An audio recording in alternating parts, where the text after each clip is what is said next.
Hi, everyone. We have a special show right now. We've got a couple guests on screen, a couple guests off screen. We've got Thaddeus here with us. How you doing, Thaddeus? Doing great. Thanks for having me. We've got our friendly ex-Muslim Abdullah. How you doing, buddy? I'm doing good. I'm doing good. Really And misogynistic of you having only men on the screen. well, there are reasons, man. There are reasons. You know the reasons. Anyway, so off screen, we have Mrs. Friendly ex-Muslim Hoda. How you doing? Good, Good, good. good, good. And we have uh, a Muslim sister who is involved in a controversy right now. Muhammad Hijab's ex-wife, one of his ex-wives. We have Aisha with us. How are you? How you doing, Aisha? Hi there, everyone. I'm good, thank you. And it's good to hear. Good to hear from you. The most obvious question on everyone's mind is going to be, why are you talking to these guys? So while this entire thing was unfolding, one of the things you were attacked for is that sometime last year you tried to contact me and Abdullah about a situation. I didn't even see it back then, and if I had seen it, I probably wouldn't have responded to it. I would have just been like, I'm not interested in behind the scene in what's going on with the Dawah guys behind the scenes and so on. But that has been used to attack you. And so we've seen that recently with Behind the Veils exposing the entire situation between you and Muhammad Hijab, and how Muhammad Hijab's been trying to cover things up and lie and blackmail and fabricate evidence and so on.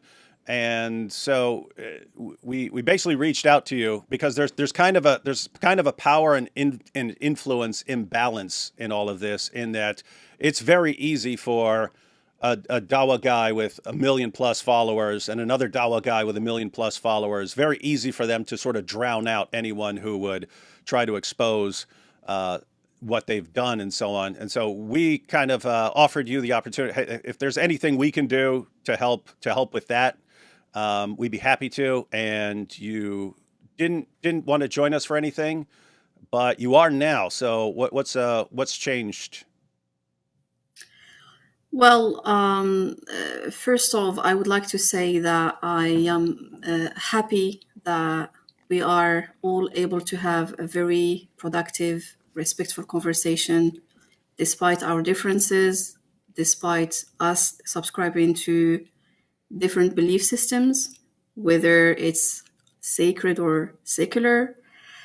In the beginning, I think there are a few stages to answer your question.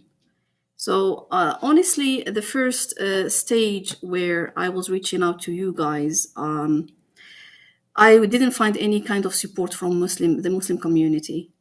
I believe strongly that what hijab has done was ethically wrong, Islamically and otherwise. And I wanted to create a change. I wanted to stop his misguidance, his wrong influence. And unfortunately, I couldn't find any kind of support or platform to speak. I tried to sort things out privately, speaking to scholars and otherwise, but that didn't work. Um, then you guys, I spoke to Salman. He did great job. He did. I realized yeah, he did a very great job. He took a very long time to look into things. Although I was very skeptical, a lot of scholars dismissed my appeal previously. But yeah, so I think the only difference that happened here is there was absolutely no actions taken. After Salman has done great job, there was no response, there were no actions taken, there was no accountability, and there was no change. I was expecting that at least some scholars will come out and they will Mm. denounce his teachings, because he's claiming that what he's teaching is a valid opinion. And there are a lot of people who believed him, whereas it's actually a sexual exploitation of vulnerable women through deception. Because I strongly believe that this voice has to be heard louder, I evaluated the situation from an Islamic perspective. And to be really honest with you, the only reason for which I wouldn't collaborate or try to work out together is not because you are not a Muslim, but obviously we all can appreciate that you guys, you attack Islam, you've got your own perspective on how you attack it and criticize it. I personally prefer to have productive criticism between religions, and we focus more on the roots of our scriptures and proving that our scriptures are divine or not, rather than focusing too much on the sorry. You're good. You guys left me talk too much, and my English is making me a little anxious. You see. We think your English is great. Okay. Better than Ali Dawah's. Better than Ali Dawah's. Yeah. So I was saying that you guys are criticizing Islam in a certain way, and I do oppose that. Even if I was atheist all my life, I personally wouldn't prefer to do this. Probably you have your own perspective, your own reasons. I personally believe that instead of religious doctrines clashing with each other over ethical superiority, it's more productive to take a path towards critically examining the authority of the scriptures, whether it's divine or not, whether it's perfectly preserved or not. This is for religious, beliefs. I do oppose any type of blasphemy or mockery of any kind of religion. In fact, any worldview. I know that David mentioned in one of your videos that the Prophet sallallahu alaihi wasallam himself mocked in a certain way pagan beliefs by destroying their idols. We as Muslims have our own interpretation of that historical event, but obviously we're not going to go into that in this conversation here. But yeah, so I just wanted to say that I am happy that we are capable of having a productive conversation, respectful, mutual respect. And it's a very good environment to create for our offspring and, a role model, basically. Mm-hmm. So just to clarify, you're saying that last year when you tried contacting me and Abdullah, it was because you'd tried contacting a bunch of Muslim leaders and scholars, and for whatever reason, they weren't willing to help, either because they agreed with hijab or because they're scared of hijab. They don't want to be attacked by hijab because we know how he responds when people criticize him, or they just don't want to get involved. But you tried finding people to help.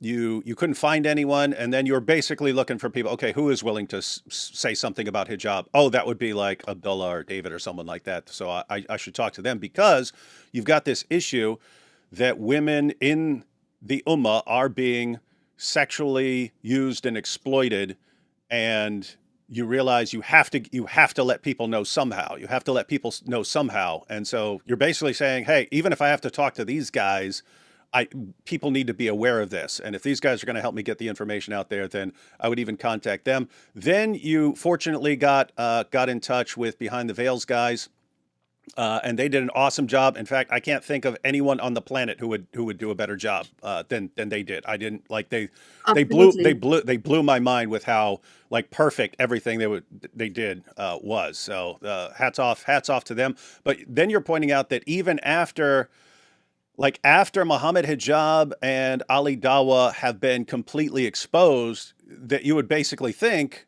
oh, all their lies have been exposed. Now the Ummah and now our Muslim leaders and so on are going to take note and expose these guys and condemn what they've done and give a warning to Muslim women about how people like this are going to treat them.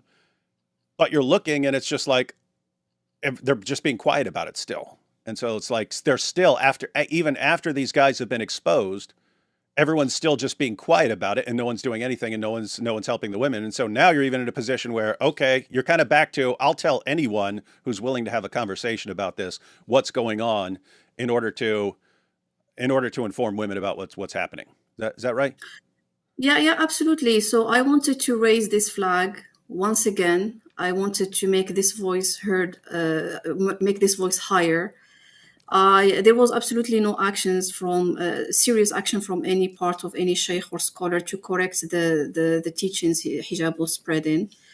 And except for one singular Muslim channel that dissected the teachings and his talks in podcasts, and he started providing Islamic resources to refute those teachings. So we are not only here talking about like Muslims and how they are being treated, Muslim women, how they are being treated and so on. This is a scandal at a grand scheme. We all have to gather together to fight any kind of abuse of authority, abuse of power, any kind of abuse. And it's just like really good, and it's very productive. And as I said before, it's a role model for our offspring to come to terms, to understand what is right and what is wrong in terms of things that we have in common grounds. So I believe it's extremely essential for us to work harder on this. And if I've got absolutely any kind of opportunity to take this fight and do the right thing, I would. And it's really interesting what you kind of mentioned, that this can be like a general problem of, I would say, like manipulators. And matter of fact, Jordan Peterson has talked about this, but that you have people who are manipulators, you have narcissists, you have psychopaths, and so on. But Peterson points out that those kinds of individuals, they work themselves, they work their ways into communities where they're safe because they can use those communities to shield them from criticism, because it'll be like a community that is, they're focused on something they love, and you can use their love for some institution or something like that to get them to keep quiet about things. So like this happened in the Catholic Church famously a couple decades ago, where there were these sexual abuse scandals, but people didn't want to speak out because they didn't want the church to get a bad reputation. So they would just kind of try to deal with things quietly behind the scenes or something like that. And then whatever priest or whatever was doing this, they would just send him off somewhere else, but then he'd keep doing it. And so people finally realized, no, we can't, even though we love our church, we can't keep quiet about this because we're enabling abusers. We're helping abusers get away with it. We can't do that. So even though it's going to hurt,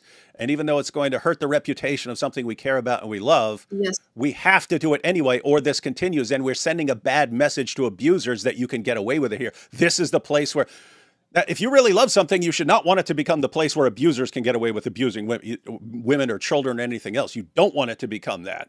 And so I would say, like, the Dawah scene right now, from the perspective of like a manipulator or an abuser, is like, ooh, this is great. I can go there, I can get a big following, and I can do whatever I want, and no one will ever call me out or expose me because they're too worried about hurting Islam. And so all the Dawah fans will jump on a person who tries to blow a whistle and expose something. And so this is a great place to get away with abusing women. That should not be the reputation that you want. It should be, this is the place where abusers will not make it. But it's kind Absolutely. of, yeah. So Yeah. anyways, yeah. So yeah. Yeah, no, I agree. absolutely. Yeah. I think we all agree on this. Yeah. It's good for us to take this fight and fight on common grounds against what is wrong, basically. Yeah, and you're right. They are exploiting their positions, and unfortunately, we would like to bring out change. So, yeah. Okay, Thaddeus, Yeah, I agree. Go ahead, Thaddeus. Go ahead, Thaddeus. I was gonna ask everyone to sort of share their initial thoughts, but Thaddeus is the one who's gonna keep me online and keep me from talking too long, and he's gonna make sure we get through Yeah, everything. I was gonna say that I agree with the principle that if I'm criticizing Islam or criticizing anyone's beliefs, that it should be from an intellectual standpoint And that is my natural approach to things. But unfortunately, once I got interested in Islam, I quickly discovered that let's say the state of dialogue was such that you get a lot more people listening. If you approach things in a certain way, a certain aggressive way, you get a lot more people who are willing to listen. And since I want Muslims to listen to what I have to say, I adopted that approach. But I agree that an intellectual approach would be preferable, and certainly no mocking here today from me. We will be looking at why here in a second, we'll be looking at why people like hijab have drawn me into engaging at their level. Let's put it that way. Hey, yeah, Thaddeus, you do make an interesting point in that it's kind of like it's the same thing. It's the same thing with me. Like when I started out, and you could go back to 2005, 2006, and so on. I would present any information I thought was relevant, but I did it respectfully. So I would talk about, Muhammad and his relationship with Aisha and so on in response to Muslim arguments, because Muslims back then were arguing, preservation of the Quran and scientific miracles and so on. But one of their main arguments back then was Muhammad's character is so perfect that he has to be from God.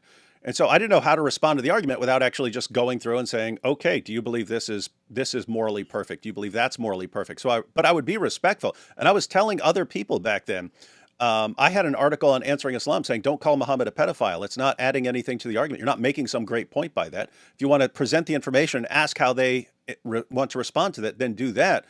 But even then, back then, being as respectful as possible, but also presenting information that a lot of people didn't want to hear, didn't want out there, it was the response I would get from people online, the messages I would get was, we're going to kill you. We're going to do this to your wife. We're going to do this to your mom. We're going to do this to your kids and things.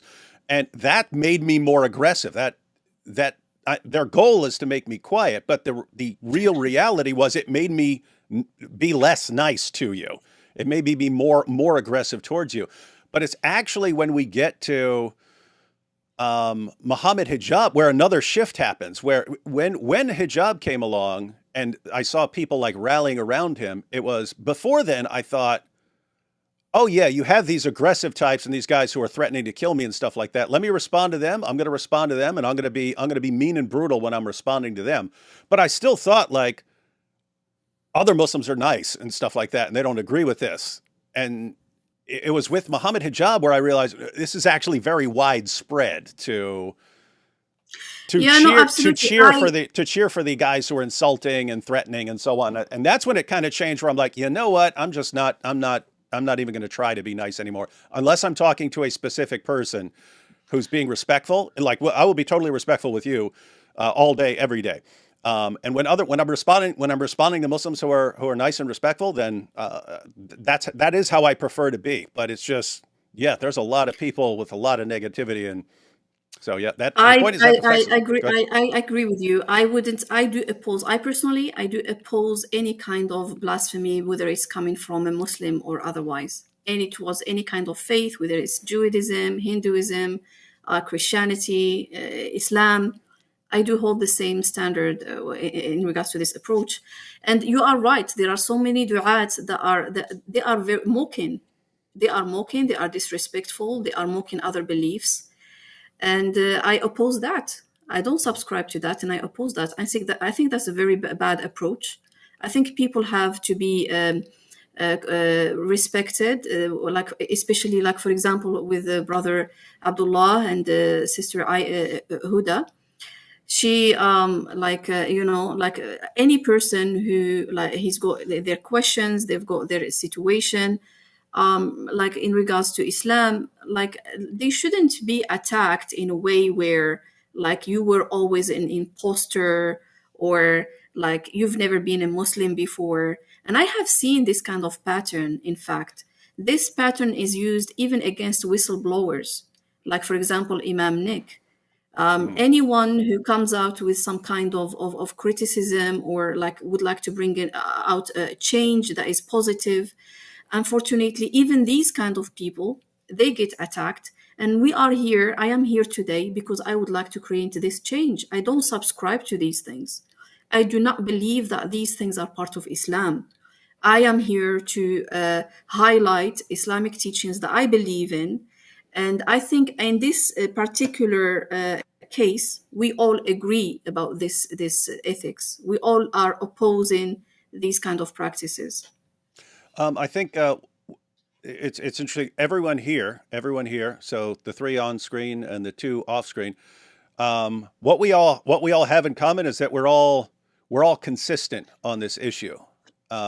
In other words, it's okay if you're setting the bar here, then don't complain when I set the bar here. Like me, I'm okay. Wherever you want to set the bar as far as what we're doing, then I will react accordingly.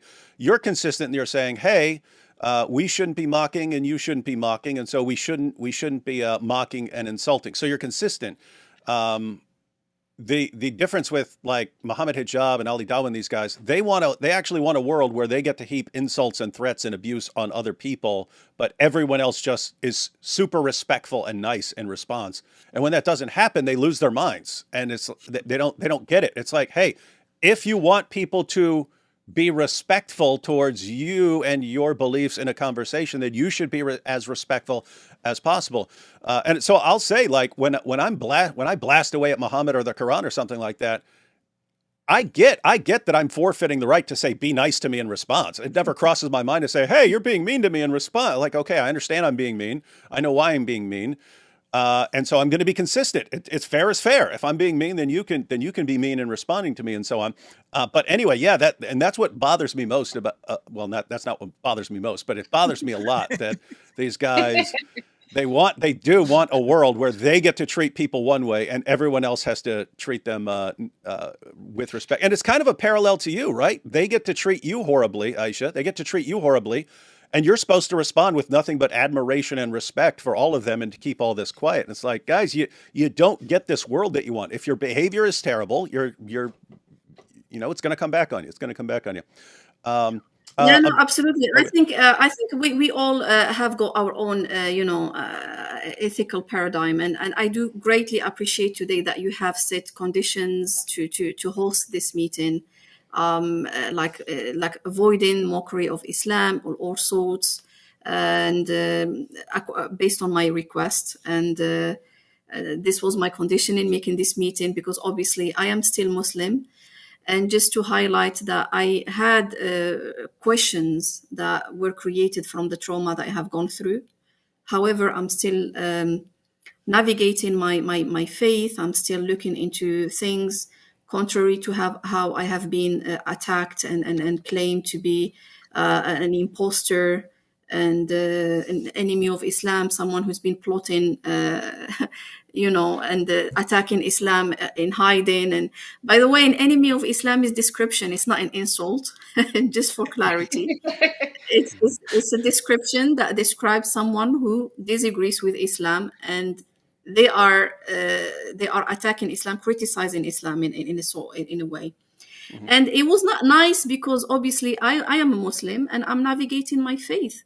So Mm-hmm. I think it's good that we are able to go through this conversation today. Mm-hmm. Yeah, and and we'll go ahead and start going through some video clips and covering the main issues. Before we do, haven't heard really from Abdullah and Huda, so why don't you guys give your sort of initial thoughts on anything we've been talking about as far as like the as far as the respect versus mockery issue, sure, and on basically in general on the topic we're about to address with Muhammad Hijab. So whoever wants to go first. Yeah, ladies first. Oh, you're so sweet. Okay, so I do have some thoughts. So, as somebody who was once a believer, first I want to say that it is never my goal to try and convince somebody to leave their faith. That's something very personal, and Sister Aisha knows this about me. I have no desire to make that happen. What I care about is the fact that she's my sister in humanity. And like David said, these guys want to hurl abuse and insults at you, and they just want you to go away. So that's why I've been so invested in this story from the beginning, because I knew that she was telling the truth, and I know what they want to do. They want her to shut up and go away. And I don't want her to shut up and go away if she doesn't want to, right? And she doesn't. She wants to talk about this. She wants to tell her truth. right? So that's why I'm here. I'm here as her sister in humanity to be here for her and help her speak her truth. I appreciate that. Thank you so much. Well said. Of Just course. one thing. Sorry, go ahead. No, I'm done. Okay, I was just gonna add. Yeah, I won't really focus on the whole like mocking and criticizing Islam and stuff because there's a time and place for that. But I do want to say one thing. I think David, you said it really well, and I'm just gonna like kind of add to that, which is that we have atheists, Christians, we have a Muslim here, we have my wife who's non-religious. All of us, we're all here together for one woman who is Sister Aisha, and we want to help her. And the reason for that, in my case, is because I feel like there was harm done to you, right? And very clear harm. And what I've seen is that, Aisha, you respected Muhammad Hijab and you just wanted a relationship with him, and it didn't work out.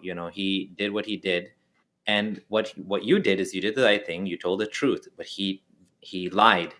Then he doubled down. Then he tripled down. Then he quadrupled down, and he's gone and to more and more of an extent of lying and like covering up his tracks and trying to trick people and blackmailing. And there's all of this, like he's using all of his power.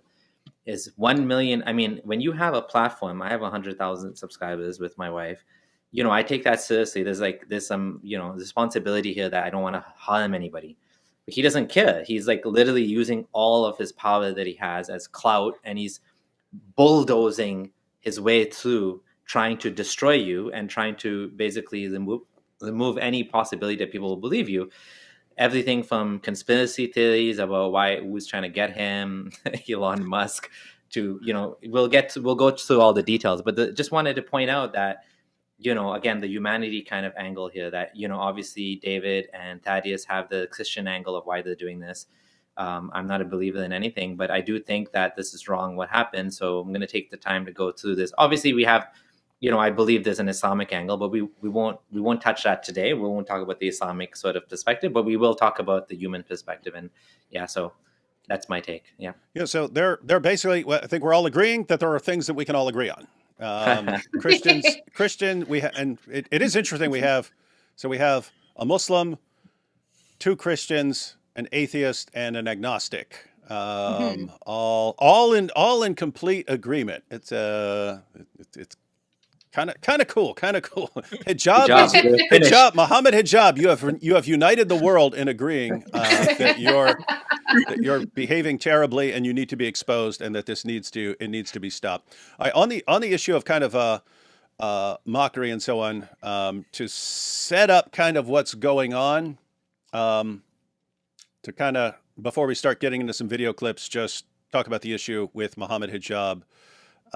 It's stuff like this. For anyone who's new here and doesn't know what we're talking about when we're talking about the behavior, here's Muhammad Hijab saying, I believe certain anti-Muslim women would wish they lived in the medieval period, a period where if war was won by the opposing side, it was conventional that people could be taken as booty. Some historical accounts actually say some women would dress up for the captor. So this is Muhammad Hijab suggesting that women who criticize Islam actually are secretly longing to be conquered so they could be taken as war booty, and that they'll even be dressing up for their Muslim captors like Muhammad Hijab. So that's the sort of message that he posts on Twitter back in the day. These are the messages that he was sending to me and AP. So this is Hijab sending messages to AP. Says, you two can play with each other. Get on your knees for D Wood. That's me. Gimp, D Wood can give you a golden shower. Go ahead and give D Wood what he wants. Let D Wood give you a golden shower. Gimp, get on your knees for your master. Boy, you can suck that golden showed from your master. I know you need a slave master. Golden shower. Gimp, get on your knees for your master. Let him slap you in the face. Fiend. So we get those kind of messages from this guy. And keep in mind, the entire time he's demanding that we show him nothing but respect in return. We have to be extremely respectful towards him and his religion and his beliefs and so on. This is how he was responding to people like AP back in the day. This is how he was talking to atheists back then. I don't know if he still talks like this. I don't follow a lot of his messages unless it's causing an uproar. But if I were an anxiety-ridden, hate-filled, nihilist atheist like Apostate Prophet, I would consider ending myself as a serious option. That is because the world offers humans more pain than pleasure. The pain of being a coward, the pain of having no purpose. Just find a tall building, and he's actually telling him to end himself. Here we have Muhammad Hijab. When these anti-Muslim attention whore Islamophobes need to get on their knees in intellectual submission before they are whipped by freedom of speech by the Twitter Muslims, and they reluctantly open their mouth in protestation to find they have been Oh, defiled. please. This is so disturbing. This is extremely disturbing. These texts are extremely disturbing. Yeah, we agree. And this is, a matter of fact, I'm going to play just as by way of introduction to Muhammad Hijab and why people respond to him in a certain way, and the level of hypocrisy. I'm going to show a quick video clip about this because I didn't catch what he was actually saying when I read this years ago. It wasn't until AP. When I was live, me, AP, and Abdullah were live years ago, and AP pointed out what he was actually saying in all this, and that was actually a turning point in how I was reacting to the online Dawah guys. So he was responding specifically to AP's wife in this. And then he encouraged his followers to do the same. I call upon all the Muslim Twitter soldiers to work within the full scope of the law to create maximum damage to the cause of apostate prophet and his public figure wife. They are demoralizing on the ropes. Do not let the weak-minded Muslims deter you. Finish them. This was him saying, hey guys, this is how I'm responding to him. Now everyone do the same. And how was it? He was going after, this is back when he decided to go after everyone's wives. He went after everyone's wives. So instead of responding to AP or something like that, he wanted to go after his wife. But this isn't just how he was responding to non-Muslims. We would have things like this when he's in a discussion with his fellow Muslims. Okay, can I suck your wife's tit to make her mahram? And the response, what kind of mannerisms are they? Shame on you, Muhammad. And why is it wrong if he believes it's halal? And so he's mocking, just terrible, terrible, terrible behavior. But yeah, I did want to just play one quick video clip of that because a lot of people, I'm saying this because a lot of the Dawah fans, Muhammad Hijab's fans, Ali Dawah fans, they don't understand this simple point that when you see us reacting in certain ways, that's the point. It's a reaction. It's a reaction to what someone else has done. But when like Muhammad Hijab or Ali Dawah say, look at what these guys have done, they don't say, oh, and it's a reaction to what we just did. They don't say that. They don't say, here's these guys reacting to this horrible thing we did. They just say, look at what these guys have done. And so, yeah, I think there is another thing at play here because most of the time, obviously not everybody is on their screen 24/7. They don't follow absolutely any particular person 24/7, whatever text, whatever comment, whatever post, whatever, And I believe that from the Muslim community, what we get on our feeds is more of like the academic work. We get more of that. That's what shows up on our feeds in regards to whomever we listen their lectures or whomever we listen in specific topics.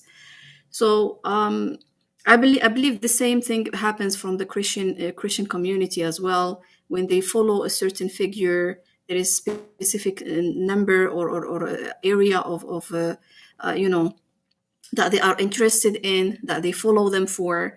So I believe this is where that there is the somehow hidden part of this person, and we don't really pay much attention to that. That's why it doesn't show up on our feeds. mm-hmm. But like things to be said, this is making me feel like I would like to throw up. Like this is extremely disturbing. This is extremely disgusting. I can't believe like this guy goes in ways that are too much. And I am here now to create a change, and I do hope that there is going to be change in regards to this. Mm-hmm. And I have to, the reason I'm bringing this up is because, again, in my mind, it's a parallel between the situation with you, right? It's from Hijab's perspective, I get to do whatever I want, and everyone else has to keep their mouth shut and do nothing but respect me in return. That's how he is with non-Muslims, right? It's, hey, I get to heap insults and abuse on you. I get to mock you in every possible way. I get to threaten you. I get to do whatever I want. And you have to respond. You have to respond by treating me like a king. But then apparently, we don't know a lot about his relationships with women apart from, but it sounds like the same thing. I get to treat you however I want, and your job is to just treat me like a king in response. And when it doesn't work, he just loses his mind. When people say, no, you don't get to treat people horribly like garbage and just and have them treat you like a king in response, he loses his mind, which that's a symptom of narcissistic personality disorder. I seriously believe that he's a narcissist. But I did want to play this sort of final clip on this. We've got a bunch of clips to go through, but last little clip on this issue. This is where things change, because to this day they complain about people ripping the Quran and things like that, and they don't know where all of that started. That started in response to him going after people's wives. Like it was, hey, you're not going after people's wives. You are crossing a line. We will do whatever it takes to stop you from going after people's wives. So here's a little clip of that. I'm not going to show anything with the Quran or something. Just want to show this was kind of when it AP explained what we kind of just looked at, and I hadn't seen it, but here we go. Now we're getting to the wives. When these anti-Muslim attention whore Islamophobes, when these anti-Muslim attention whore Islamophobes need to get on their knees in intellectual submission before they are whipped, He loves this BDSM theme, eh? before they are whipped Loves it. and lashed and chained up against the wall. By freedom of speech. Keep in mind, I think right here, I thought he was talking to us, so I thought it was funny. I actually thought it was funny. That's why I'm joking. I thought that he's talking to us, and I wasn't even paying attention. He's actually specifically responding to AP's wife, and that changes the meaning of forcing them to their knees and whipping them and making them open their mouths and defiling them. It changes the meaning when this is about a woman. By the Twitter Muslims, and they reluctantly open their mouth in protestation to find they have been defiled by the truth. Hey, listen, he said...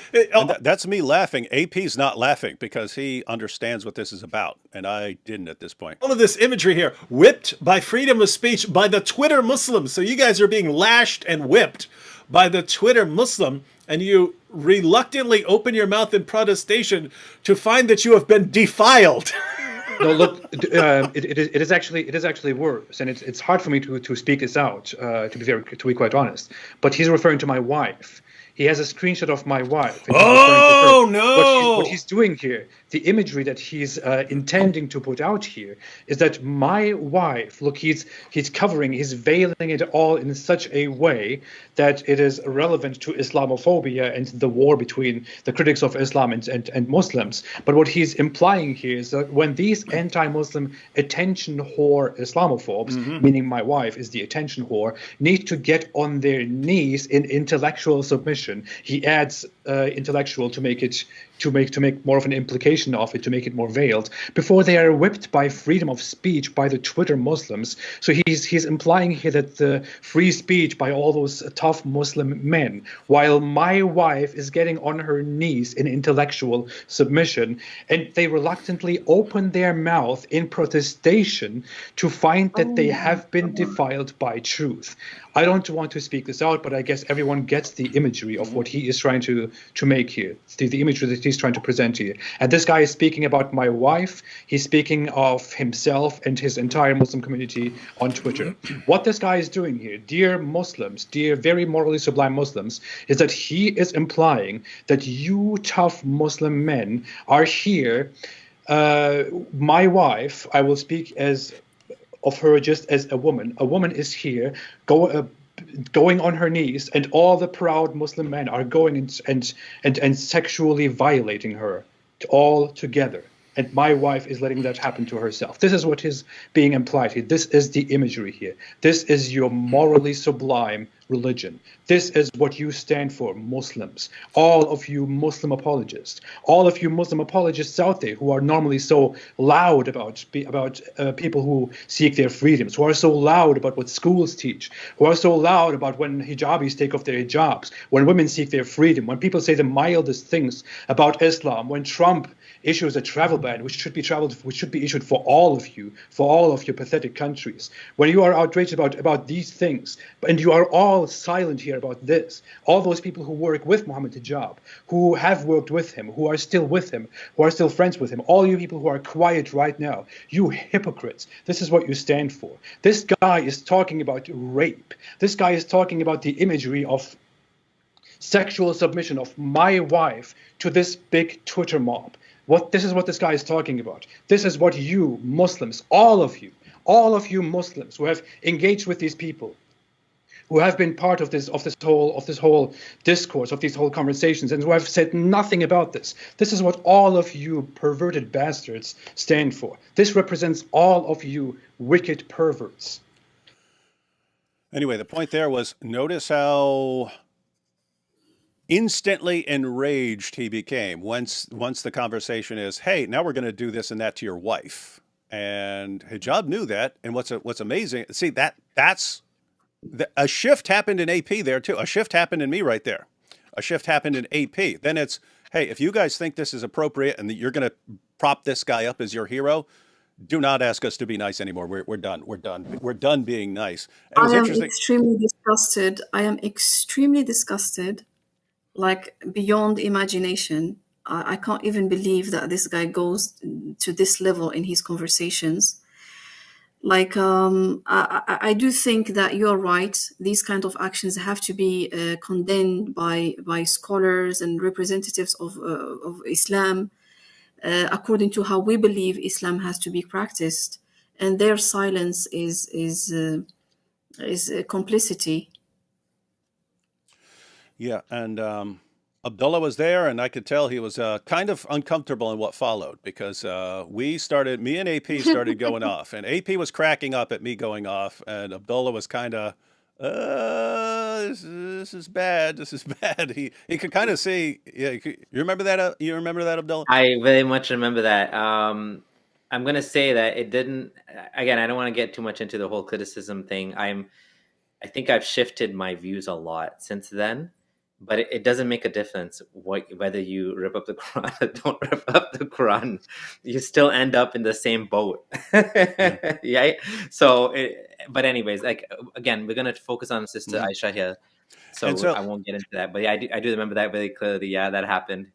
Yeah. And so this is kind of leading into the issue that, again, one, you've got people like Mohammed Hijab. We get to do whatever we want. Everyone else has to do nothing but respect us in return. But you're talking about people's wives with threats of like rape and torture. So what? Respect me, respect my book in return. And somehow their minds work like that.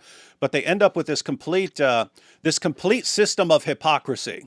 It's like a complete system of hypocrisy. There's one set of rules for the Dawah guys and one set of rules for everyone else. And this is true in their relations between Muslims and non-Muslims, but also in their relations with their wives and their followers and stuff. They just get to treat their wives and followers and so on like garbage, however they want.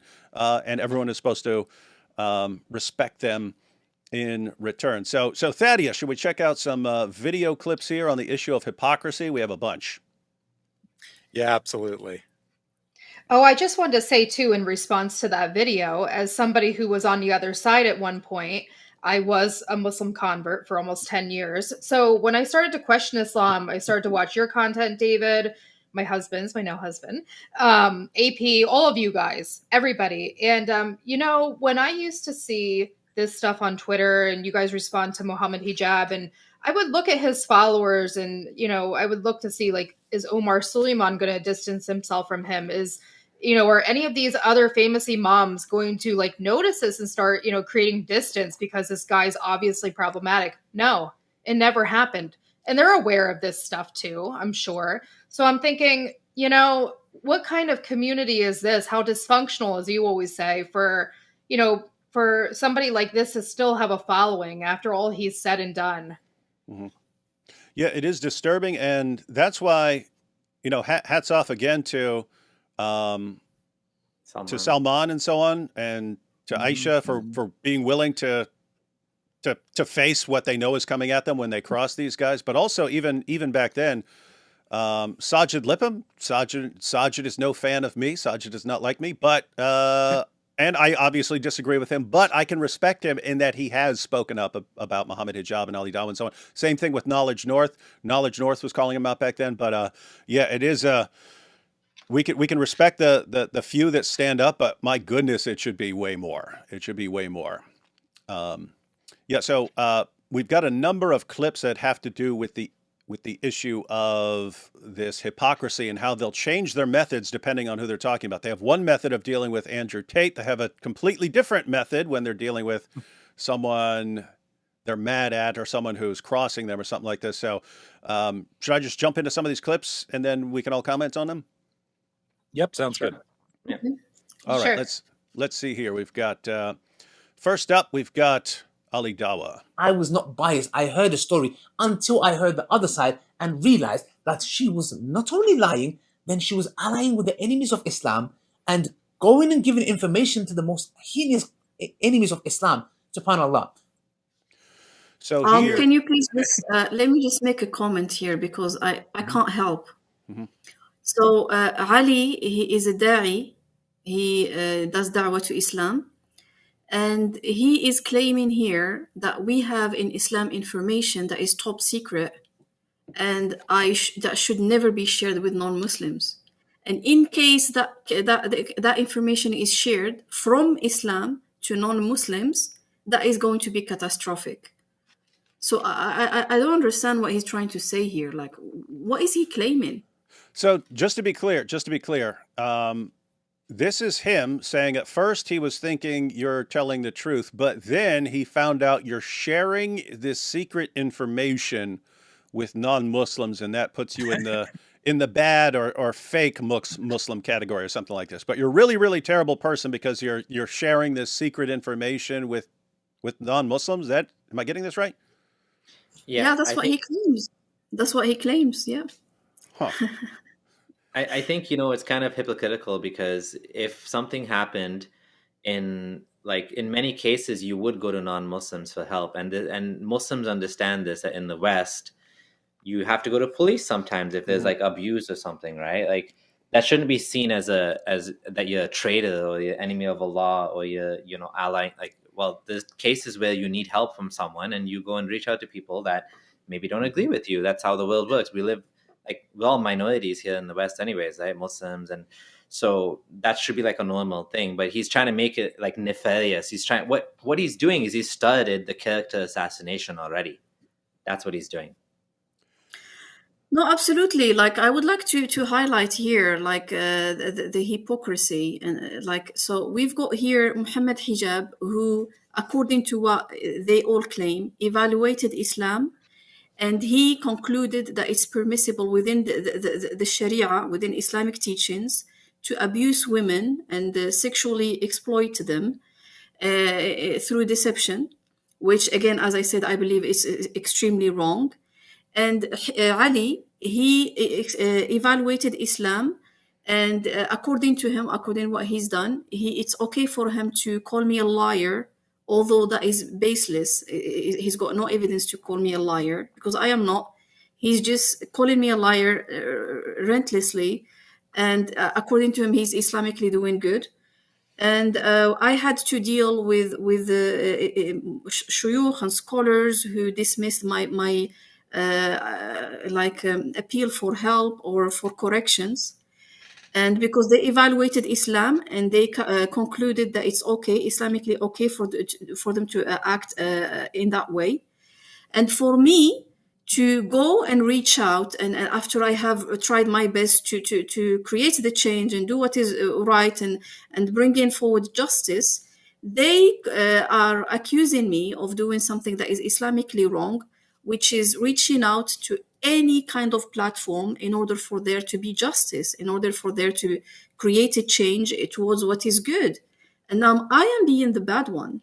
I am being the one who's doing Islamically doing things that are incorrect.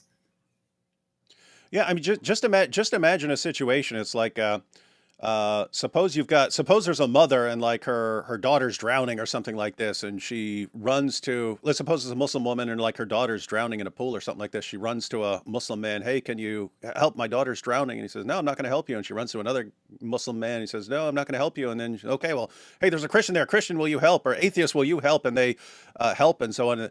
How would that be? How would that make you bad or something like that? It's a really weird situation. But even weirder, these guys are obviously lying about you, smearing you. They're treating women horribly. They're treating women like prostitutes. They're treating their wives like prostitutes. And then they're blackmailing people. They're photoshopping screenshots. They're making fake AI confessions. They're completely lying to all their followers and justifying it, lying to their wives because they're lying to their first wives about other wives and so on. It's like this entire system of lies. And then if you actually say, hey, I want to expose this, they sit back in judgment and look at this evil person here. Look at this evil what kind of moral compass do you have that Aisha's the bad one in this situation? And you guys who are the sickest, most evil liars I've ever seen in my entire life, and I've been to prison. You're the good guys and you're the champions of virtue. It's insane. I mean, the Dawah online Dawah community is like massively dysfunctional. Weird stuff. It's an all boys club, right? They all defend each other, and anyone that tries to go after anyone, like they'll all defend each other, and they'll do whatever it takes so that none of them can fall, because they, in their eyes, they're too big to fail. And also, if one of them fails, then how many others have been doing the same thing that are next? So we can't let him fail, because if we do, he's going to set an example, which is exactly what Sister Aisha wants. She wants this to stop. She wants this power dynamic, this abuse of power to end in the community. But they don't want it to end. They want the milk and honey to keep coming. Yeah, in other words, this is a serious issue between Muhammad Hijab and Sister Aisha here, but it's a much bigger issue, and all these guys understand that this is a much bigger issue.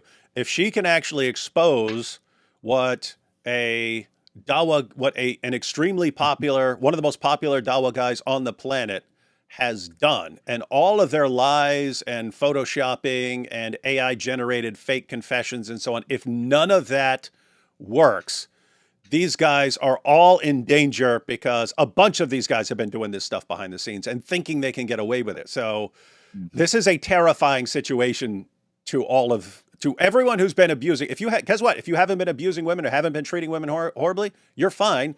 You're in no danger. If you're one of the Dawah guys who's been treating women like this, and Hijab says that he estimates that 85% of the Dawah guys have been in polygamous marriages and so on. But it's in all of their interests to make sure that Aisha and Behind Veils, that they all lose this, that they lose and are horribly defeated, and that they get the reputation of liars and people who are anti-Islam and all of this. So yeah, it's a much bigger battle than lots of people are aware of. And I believe that. Sorry. No, go ahead.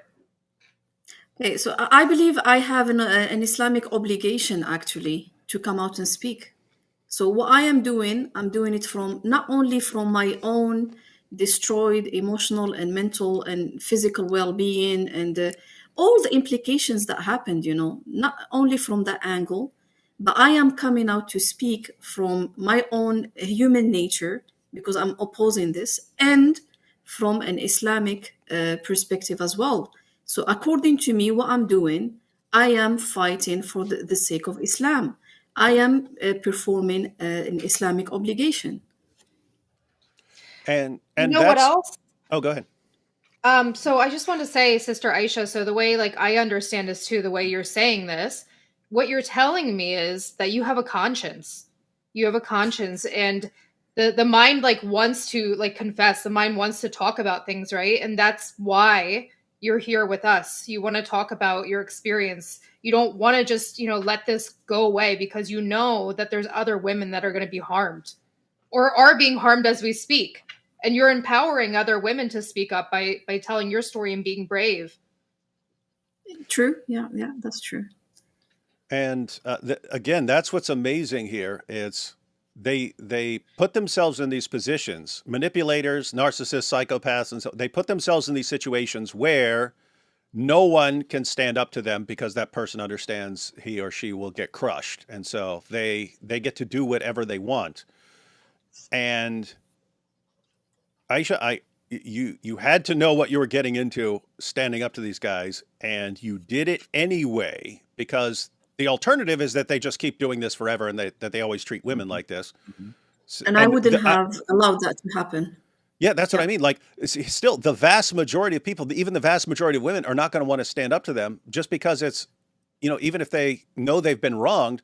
I don't want to have my life destroyed by these guys. So I'd rather just take the damage that's been done to me and just go quietly live my life because I don't want to make things worse by opposing these guys and having my life destroyed even more. So for someone to actually stand up against that and say, you know what, I know these guys are going to come at me, and I know they're going to try and destroy my lives, and I know they have millions of followers, and I know they're going to say all kinds of horrible things about me and lie about me and everything else, and I know tons of people are going to believe them, but you know what? I have to do the right thing anyway. I have to stand up for other people anyway. Okay, that seems like that should, if you're just looking at this from outside, that should be you recognize that as the good person in all of this, the person who's willing to sacrifice everything to do the right thing. And then you've got everyone who's like, they hate you because of that. They hate you because of that. If I were looking at that completely from the outside, in other words, if I didn't know any of these guys, I had no clue what's going on. I see one person saying, you know what, this may destroy my life and they're going to come at me with everything they have, but I have to do the right thing. Versus, how dare she try to do the right thing? We will destroy her.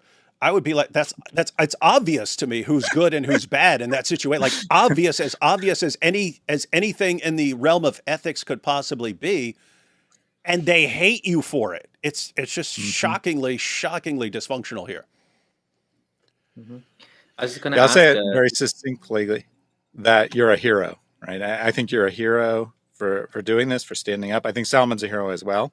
I think that the two of you and those helping Salman have done something very amazing and very brave. And I hope that it inspires other victims of the cover-up culture to come forward as well. And that's part of the reason we're trying to help in any way we can, even though, this will also get you in trouble with these exact same guys who will use anything as dirt to throw at you, even when you're trying to do nothing but the right thing. But yeah, one of the reasons we are willing to stand with you through anything is we're looking at this and going, any other disagreements we have on any issue, she is clearly in the right and they are clearly evil here. And yeah, that's something we can all agree on here. I was just going to ask Sister Aisha a question. I was going to ask you, after doing this, like this must have been tough, like, living in the community where these Muslims, they basically worship Muhammad Hijab and Ali Dawah, and maybe not worship is the right word, but it is. They venerate these people, right? And like going against them in their eyes, especially with all the gaslighting and the basically victim blaming and all of the things they're doing, it must be scary. Like, how is it living, in the community after this has happened to you? How does it feel knowing that, Hijab's goons are like watching and, Yeah, no, look, for me, this issue didn't only touch my own, as I said, my own emotional and physical well-being and everything else in my life. It has touched upon my faith. I am a person who I have spent my entire life trying my best to understand my religion and work based on it. And I preached it. I preached things that I believed in, based on the things that I believed in, the way that I believed in. And I've been doing this. I spent a lot of effort, a lot of time. I felt strongly for Islam, inside out, left, right, and center.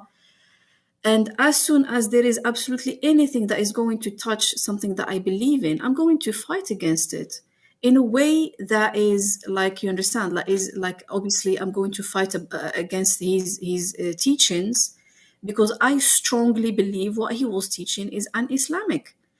it does not matter to me this takes. It doesn't.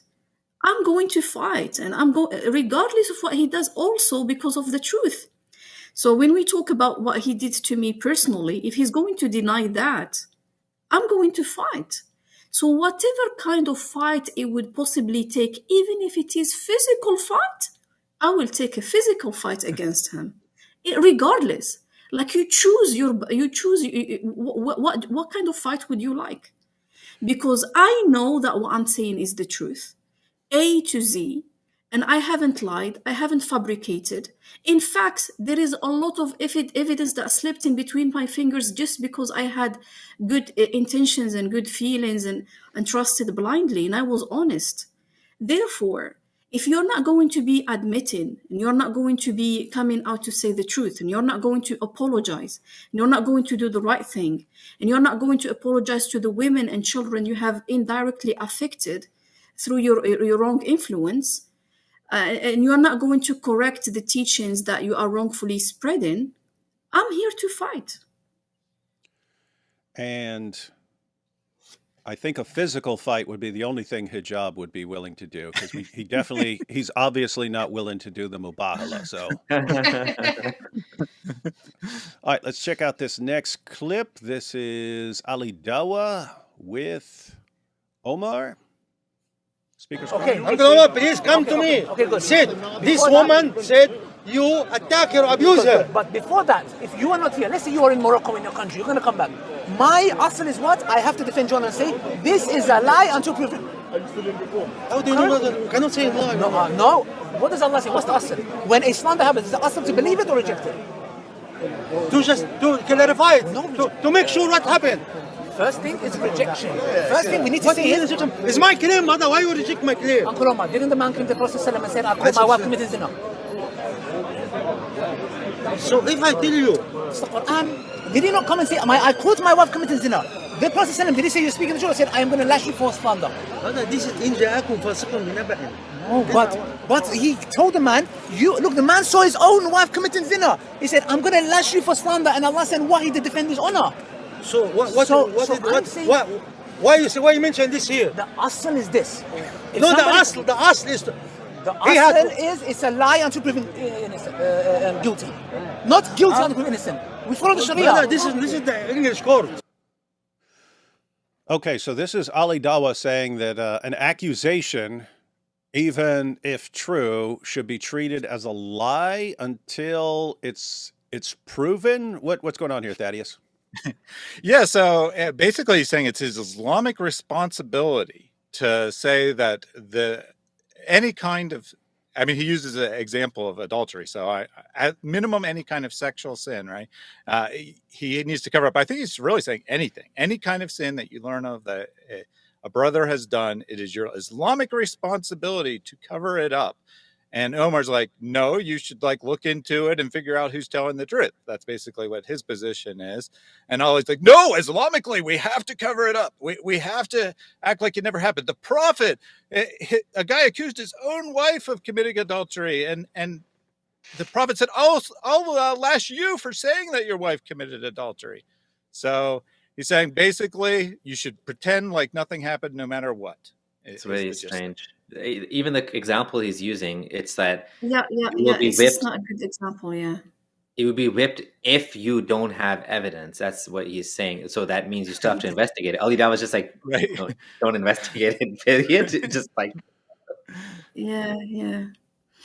And the irony is, which is wrong, is Ali himself was spreading the allegations against Salman that he committed adultery. He himself was spreading this. So according to his own words, he has to be lashed because he didn't bring forward any kind of evidence. Yeah. And it's just... by the way, one more thing. There's a reason why Ali Dawah is getting so defensive over the hijab. It's because he did the same thing. Yeah, we know. That's all come out. Yeah. Pretty bad. So So this is actually a good example of them understanding, hey, this will come back on me if this starts happening. If women can actually accuse people of stuff and this goes around, then we're all in trouble here. Yeah, there is a very big point here that has to be mentioned is like Ali is bringing forward wrong Islamic teachings. He does not have the right to call anyone a liar. If you were presented with whatever and you are not satisfied with the evidence, although we have provided a lot of evidence, and if you are not satisfied with the evidence, you just don't say anything. Don't say anything. Say, I don't know. Maybe she's right, maybe she's wrong. But you do not have the right to say a liar. That was like, he was in first in his videos he was very deceptive. He was very deceptive, by the way, in his videos. He was like, I met her in person. I met her in person. I know she's a liar, as if meeting me in person is evidence of me being a liar. You know, I met her in person. She is a liar. So what does that have to do with me being a liar or not? You meeting me in person. So first I was telling him, okay, if you have seen clear evidence that I am a liar, i.e., you have seen evidence that works opposite to what I claimed, like we are not even asking you to provide it online. It's okay, but at least come out for mubahala and because you are saying that I was a liar. You have seen evidence. So now he stepped back from his position and he's claiming the reason he called me a liar is not because he has seen evidence that works against my claims, but simply because he's saying there was no proper investigation. There was no, he hasn't seen yet the evidence that proves that what I'm saying is true. Therefore, I'm a liar. And yeah, I mean, think about how insane that is, right? Because I guess the idea is accusing Muhammad Hijab of being in this secret marriage and lying about things and accusing Muhammad Hijab of all these things is a huge issue. Therefore, we're going to treat it as a lie until you've proven it to our satisfaction, which will never happen because nothing's ever going to be to our satisfaction because we're always just going to deny it. But until you can prove these serious allegations, we're going to accuse you of being an anti-Muslim liar who's working with the kuffar against Islam and trying to bring down the... Wait a minute. That's a serious accusation too. Why is it okay to toss out that serious accusation against someone, especially when you have to keep lying to defend your accusation? But if someone's actually telling the truth about Muhammad Hijab, then you're just supposed to ignore it and treat it as a lie. It's once again, it's just everything is hypocrisy. Here's my rule, which I'll apply when convenient. If someone's bringing an accusation, treat it as a lie when it's convenient for us. Any other time, you could just toss out accusations all you want and nothing but hypocrisy from these guys. We didn't get to that point yet where we're going to talk about Imam Nick and stuff, but like the problem here is that the community, you know, if you're complaining that, you know, people are going outside of the community for help, well, deal with the problems then when they come to you. These people are coming to you, these women, whatever the situation is, and no one's dealing with it. So it's not being solved by the community. That's why they're seeking support from outside of the community. I mean, if you think about Wissam Sharif, who was arrested for child pornography and whatever he was doing, you know, like exploitation of children and all that, it was the FBI. Are Muslims going to defend that and saying Wissam Sharif is like, he's a da'i, right? And are they bringing down Islam by going to the FBI? Like if people know this was happening, they should be going to the police and like reporting it. But is this considered working with the enemy as well? Like, come on, like guys, it has to be like a point where you understand that if someone's being wronged, it doesn't matter who you go to, right? Justice is justice. Whoever helps you, helps you. The point is to fix the wrong. It should be the focus, not about, you know, keeping these guys on a pedestal. And you're right. And there's another parallel right there in what you're talking about. It's like, I mean, think about what we were talking about earlier with like Muhammad Hijab and all these things he's saying, and then eventually going after people's wives and so on. And that basically puts us in a situation to deal with it. Why are we dealing with it? Because the Dawah community did not deal with it. They could have dealt with it and made him stop acting like that. Exactly. And we would have never gotten to this point. It's kind of like, hey, it's kind of like I'm sitting here in a situation where look, you guys can deal with this situation. We'll give you years to deal with this situation. You're not dealing with this situation. You're cheering him on, and he's getting worse and worse and worse. Guess what? If you're not going to deal with it, I'm going to deal with it. And then you're going to get mad about the way I'm dealing with it. But why am I dealing with it? Because you're not dealing with it. You refuse to deal with it. You prop him up, but you put him up on a pedestal no matter what he does and how evil it is. And that's putting us in a situation where we have to deal with it. And then you get mad that we're dealing with it, but you wouldn't deal with it, right? I'm putting that up because it's exactly the same dynamic with Sister Aisha and Muhammad. It's she tries everything to get them to deal with it, and they won't deal with it. They won't. They all want to sweep it under the rug, and you get exactly the reaction of Ali Dawah. We're treating everything as a lie.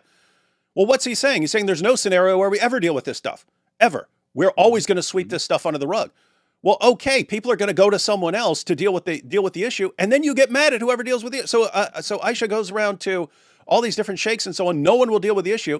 She eventually gets to Salman and so on. They do deal with the issue. What happened? They hate them for it, and they declare war on them. It's like, well, if you guys had dealt with the situation, Salman would have never dealt with it.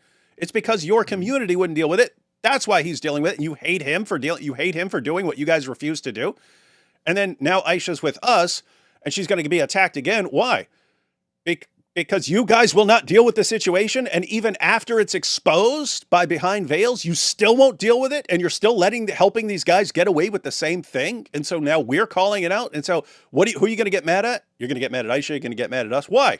Why is there never the slightest bit of self-reflection saying, because we refuse to deal with these situations and we side with the abuser, that's why everyone else has to deal with the problem. So why are we getting mad at them for dealing with the problem when we're a bunch of cowards who refuse to deal with it? That's how it should be. Anyway. Yeah, and Salman is part of the community, but he's not part of the immediate UK community that where the problem should have initially been solved. The Muslim EU Council. I don't know if they did anything either. Hamza Soetis, he has not said anything, not made any statement about hijab. Him and Hijab work on Sapien Institute. He should have said something at this point. Like, this is like a very public issue. Again, nobody said anything. It's like silence. Except defending him. Sorry. So I was at least expecting that there would be a correction Islamically from an Islamic jurisprudence, from Islamic teachings. Just very formal, at least very formal correction. This is the least I was expecting. Without that, I went crazy. That affected me spiritually. I couldn't believe it. So I'm like, okay, if these things, the right Islamic teachings are not going to be spread out loud, we need to come on common grounds. Although I understand you guys don't believe in the Islamic teachings or whatnot, but thank you for providing this platform. I am here to shout out that the Islamic teachings, Muhammad Hijab has gone against them. He's not practicing them. Yeah, it seems, and this is just me thinking about how Muhammad Hijab talks when he's discussing these issues. It seems like he's always thinking, what is the bare minimum that I am required to do, and how can I use that to get away with all kinds of things? That seems to be his mentality. Not what is the right thing to do, or what is the good thing to do, or how is a good, virtuous person supposed to act.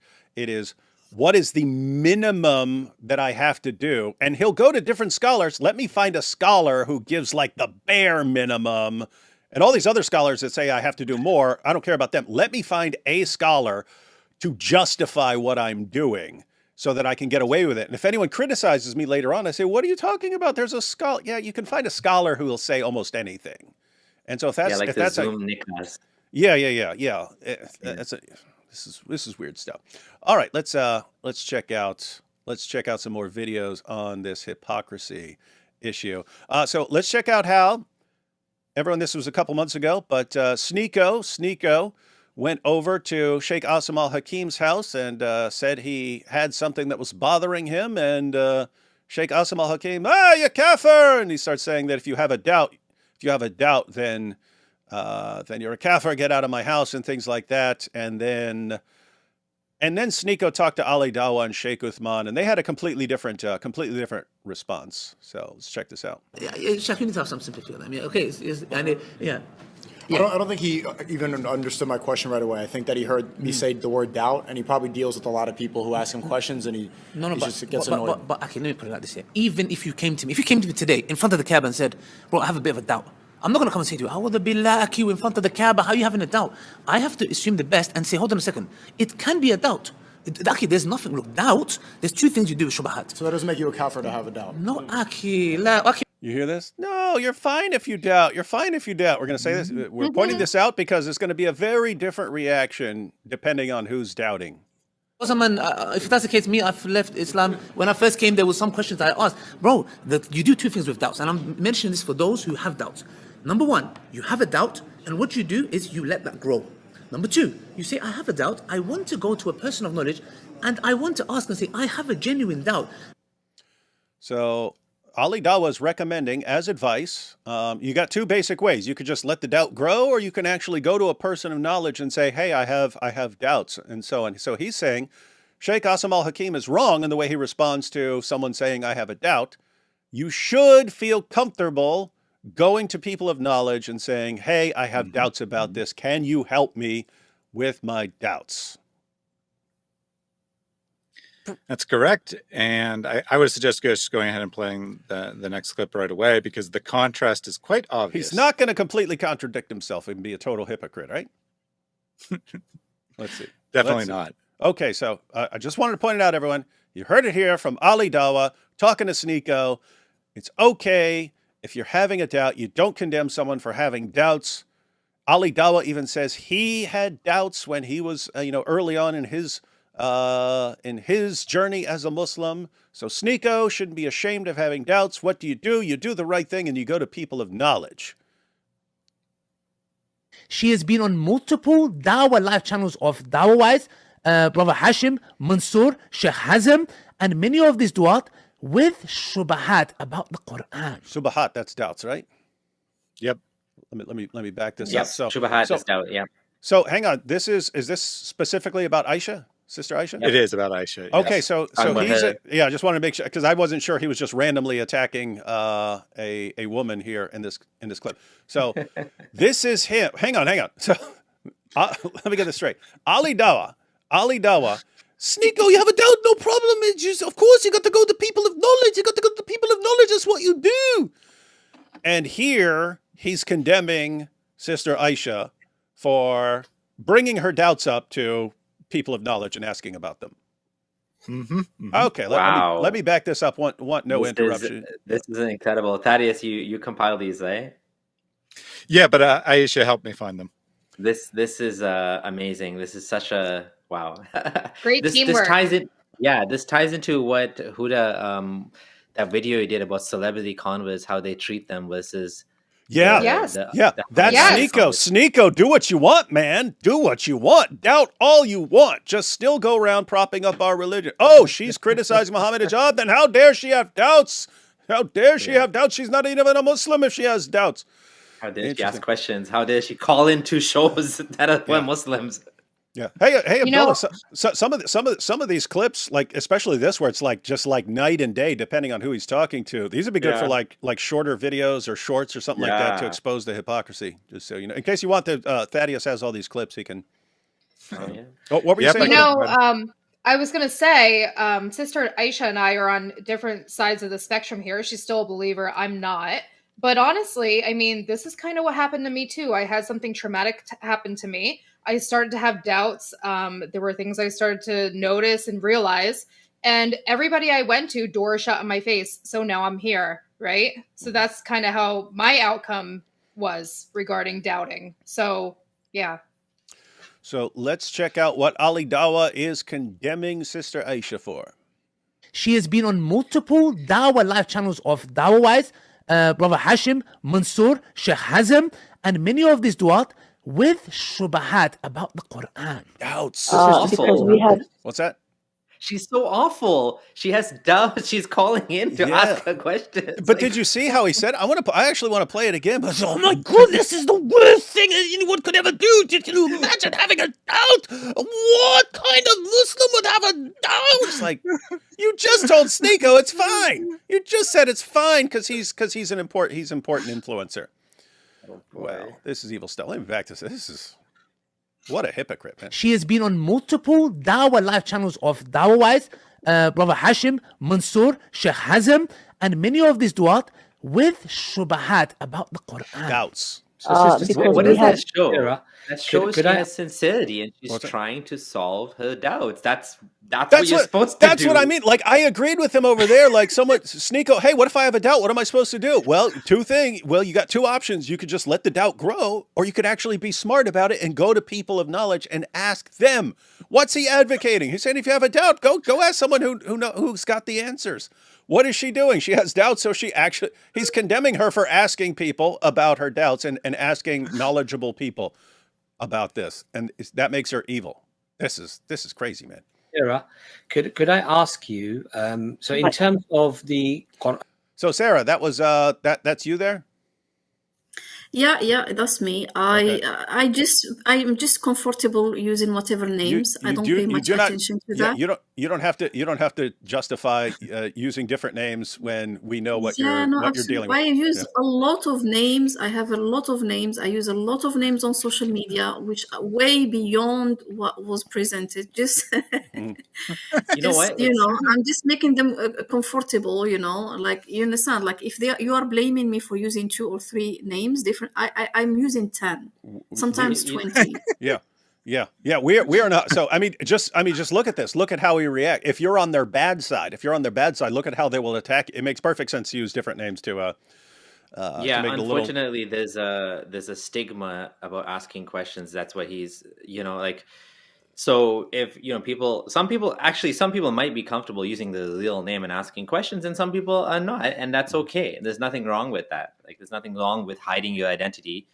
You have the ability to hide your identity if you want to when you're asking questions like this. It's very fair, right?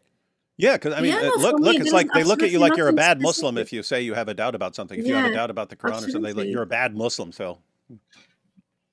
Yeah, like I don't understand this name issue, because like I'm like I've got questions. Like, why wouldn't you focus on my question? Like, was I disrespectful? Yeah, was I like, what is it? Like, was I disrespectful? Was I like, is it blasphemy? Is it disrespectful? I'm asking questions, and I was in purpose giving a lot of time to them. I was trying my best not to talk over them. They told me, please email us. I emailed them. They didn't reply. I did book courses. By the way, I did pay for courses that I wanted. I'm still getting information about the question I had, and I'm still looking into it. The issue here is the way he was approaching this, and all of this was dealt with in privacy. This is a private matter. I've got questions. I'm dealing with them. So why are you exposing that to the public as if it's a crime? Mm-hmm. Ooh, that's true. That's a good point. Yeah, especially when completely different standards for someone else. But let's go ahead and see what he's blasting you for having doubts about. Because we have Sarah, could I ask you? So in terms of the Quran and its preservation, do you have an issue with that, or are you convinced that the Quran is preserved? Well, I'm trying to understand here, right? But I'm just asking you. In terms of yes, I do have an issue. Yes, I do have an issue. Like, as I said in the beginning, all of it.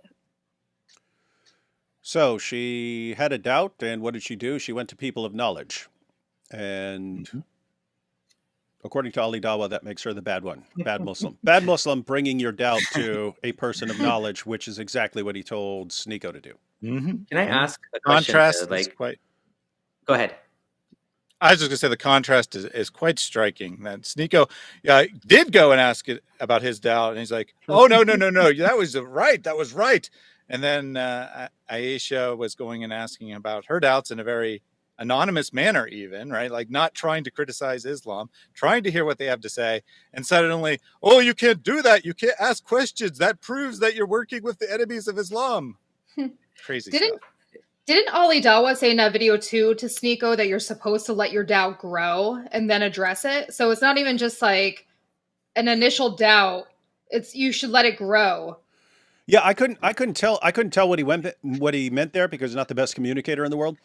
But yeah, you can interpret that two ways. So he said do 2 things: 1, let it grow; 2, go to a person of knowledge. And I interpreted it as you got two options here. One, you could let it grow, and that's bad. So the better alternative is going to a person of knowledge. But yeah, as far as what he said, it sounds like what you just said. Like, first let it grow, let it fester, let it become this huge thing, and then go to a person of knowledge, which just sounds weird. Why would you let it grow? Why would you not try to just I guess jump on it?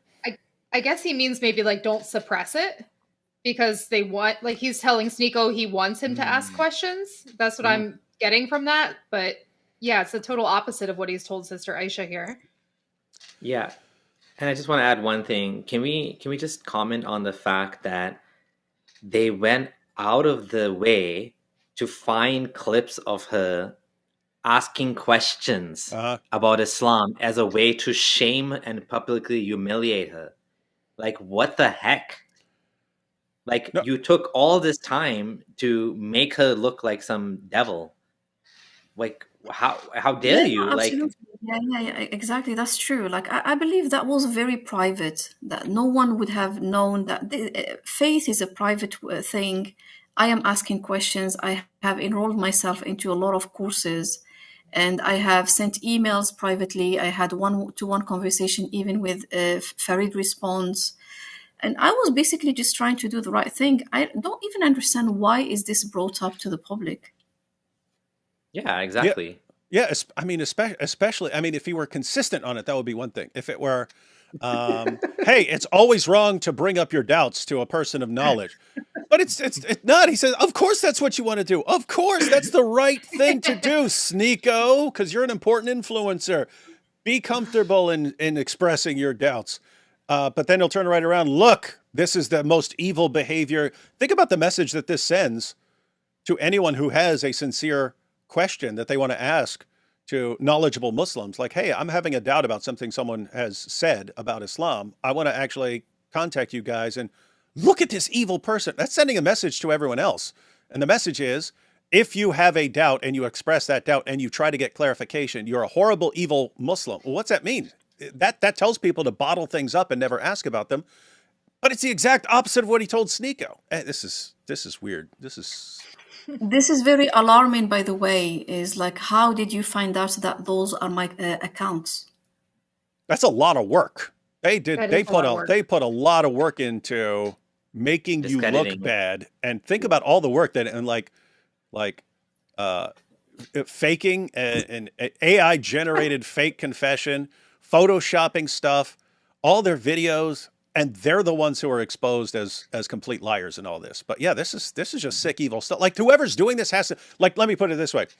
Whoever, I don't know the specific person who's doing it, but whoever is photoshopping that screenshot, he knows he is lying and being evil and deceptive. And the people who are using, they know that. Maybe later people who are just getting it and are seeing it, they don't know. And so they might not know that they're helping spread deception and so on. And like the person who actually makes the fake AI generated confession, that person knows that he is lying about someone.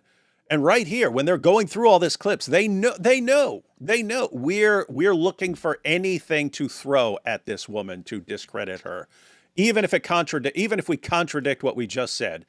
When we said, "Oh, this is perfectly acceptable to have doubts," and what are you supposed to do? Go to a Muslim, go to a knowledgeable Muslim. What is I should do? Exactly what you would tell Sneeko, and that makes her evil. So that's the point. These guys know they're being deceptive, and why doesn't it bother their fans at all? That's seriously disturbing. And this was before any of the Muhammad hijab stuff, right, Sister Aisha? This video, you were just generally asking questions? No, it was not general. This was because of what Muhammad hijab has done to me. Right, but is that before the public knew? Oh yes, it was before the, like, this was while I think this was while Salman was dealing with the case. Right. So what Ali Dawah did was backbite you, which is another major sin in Islam. Yeah. And I should just point it out that this is all caused because Muhammad hijab treats her in a certain way, is not willing to do the right thing. She goes around to various Muslim scholars. No one is willing to help. People are willing to cover it up sweep everything under the rug. No one's willing to do the right thing until she gets to, like, Salman and so on. But early on, no one's willing to do the right thing, and this actually causes some doubts. Look, these are the guys who've been telling me about how great this religion is, and look at how they act. Wait, maybe I need to ask some questions about what I can trust and not trust. That's perfectly normal. That's perfectly normal. It's about truthfulness. It's about truthfulness and honesty and trustworthiness. Mm-hmm. Mm-hmm. Yeah, and so it's that same situation again. It's you guys are causing the problems and then blaming people for the problem that you cause, right? Like hijab, you're the one with your behavior, you cause the problem, and then you get mad at how someone reacts to the problem. You cause, well, not just this problem with you cause all kinds of problems, hijab, and then you get mad with the reaction to what and you don't realize it's you that's doing this. It's you that's doing this. Anyway, this is sad stuff. This is sad stuff. All right, let's go on. Let's go on. And so we're going to see the hypocrisy again when it comes to the hero of the Dawah fans a year ago, but not so much anymore, Andrew Tate. He's never said anything which takes you out of the realm of Islam. He called himself God. He's talking about Andrew Tate. Because keep in mind, guys, this is long after Tate is calling himself God and Lord and all this stuff and talking about, he's never done anything that brings him out of Islam. What do you... I don't know what to do. He's never said anything which takes you out of the realm of Islam. There are a few things that he said. Culturally, yeah, there are a few things that he said that, I spoke to him privately about and he clarified. Like, for example, some people have brought up this thing that he says that we worship Jesus, let's go and worship Jesus, something like that. Yeah. A few things like that.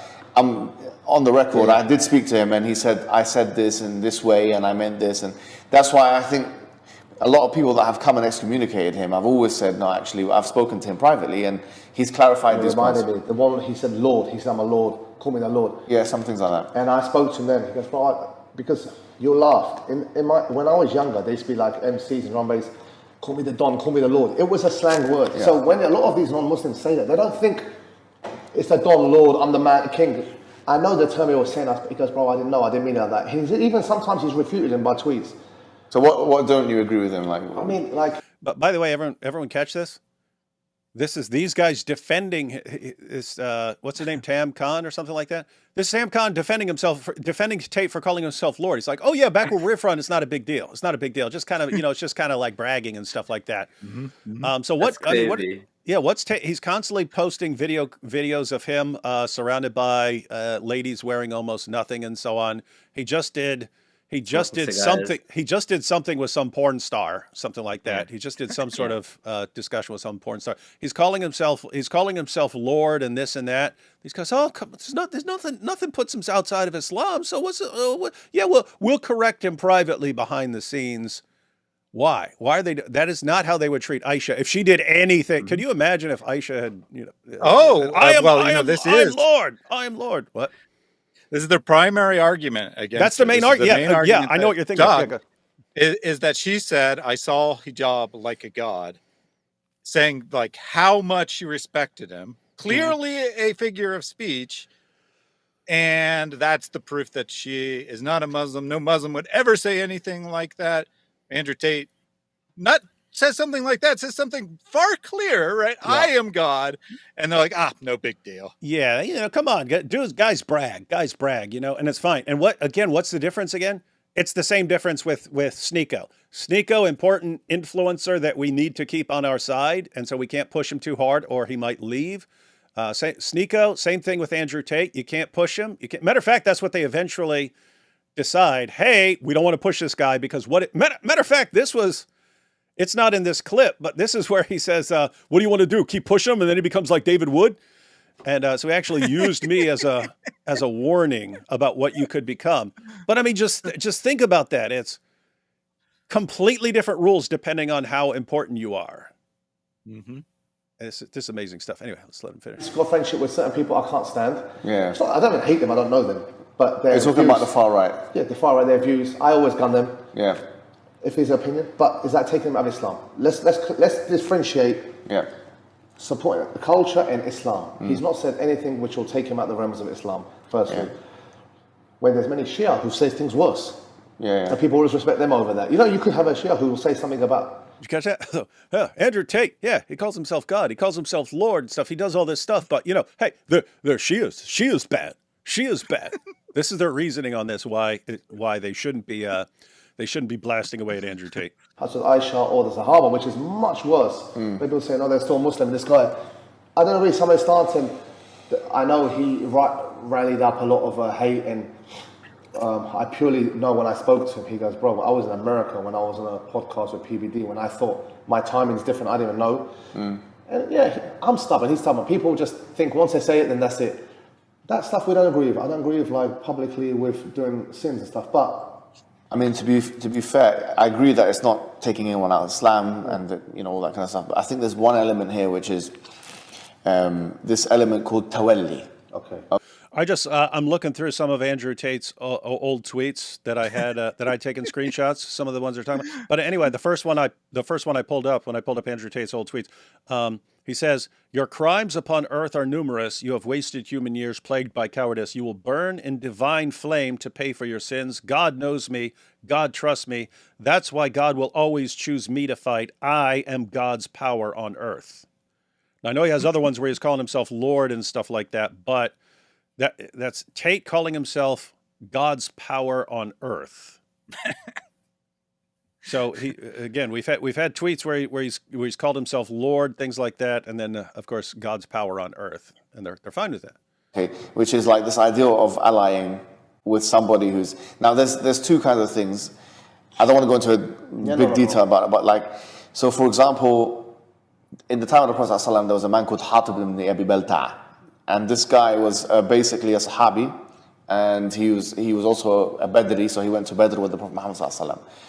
And when Fath Mecca happened, the conquest of Mecca, the Prophet ﷺ kept it secret. He said, we're not going to go into Mecca until, it's going to be a surprise. The conquest is going to be a surprise. So Hatib had family members in Mecca that he was afraid that when the Muslims come in, some of the new soldiers were going to be like violent and stuff or whatever. So he went, because he feared for the family, he went and told his family members, like, that the Prophet's going to come in and there's going to be a conquest. Everyone just getting the story. It's there's the conquest of Mecca. Muhammad has his followers, but they're about to go into Mecca, and some of the guys on Muhammad's side have relatives in there, and this guy's concerned about his family because they're about to fight and so on. So what does he do?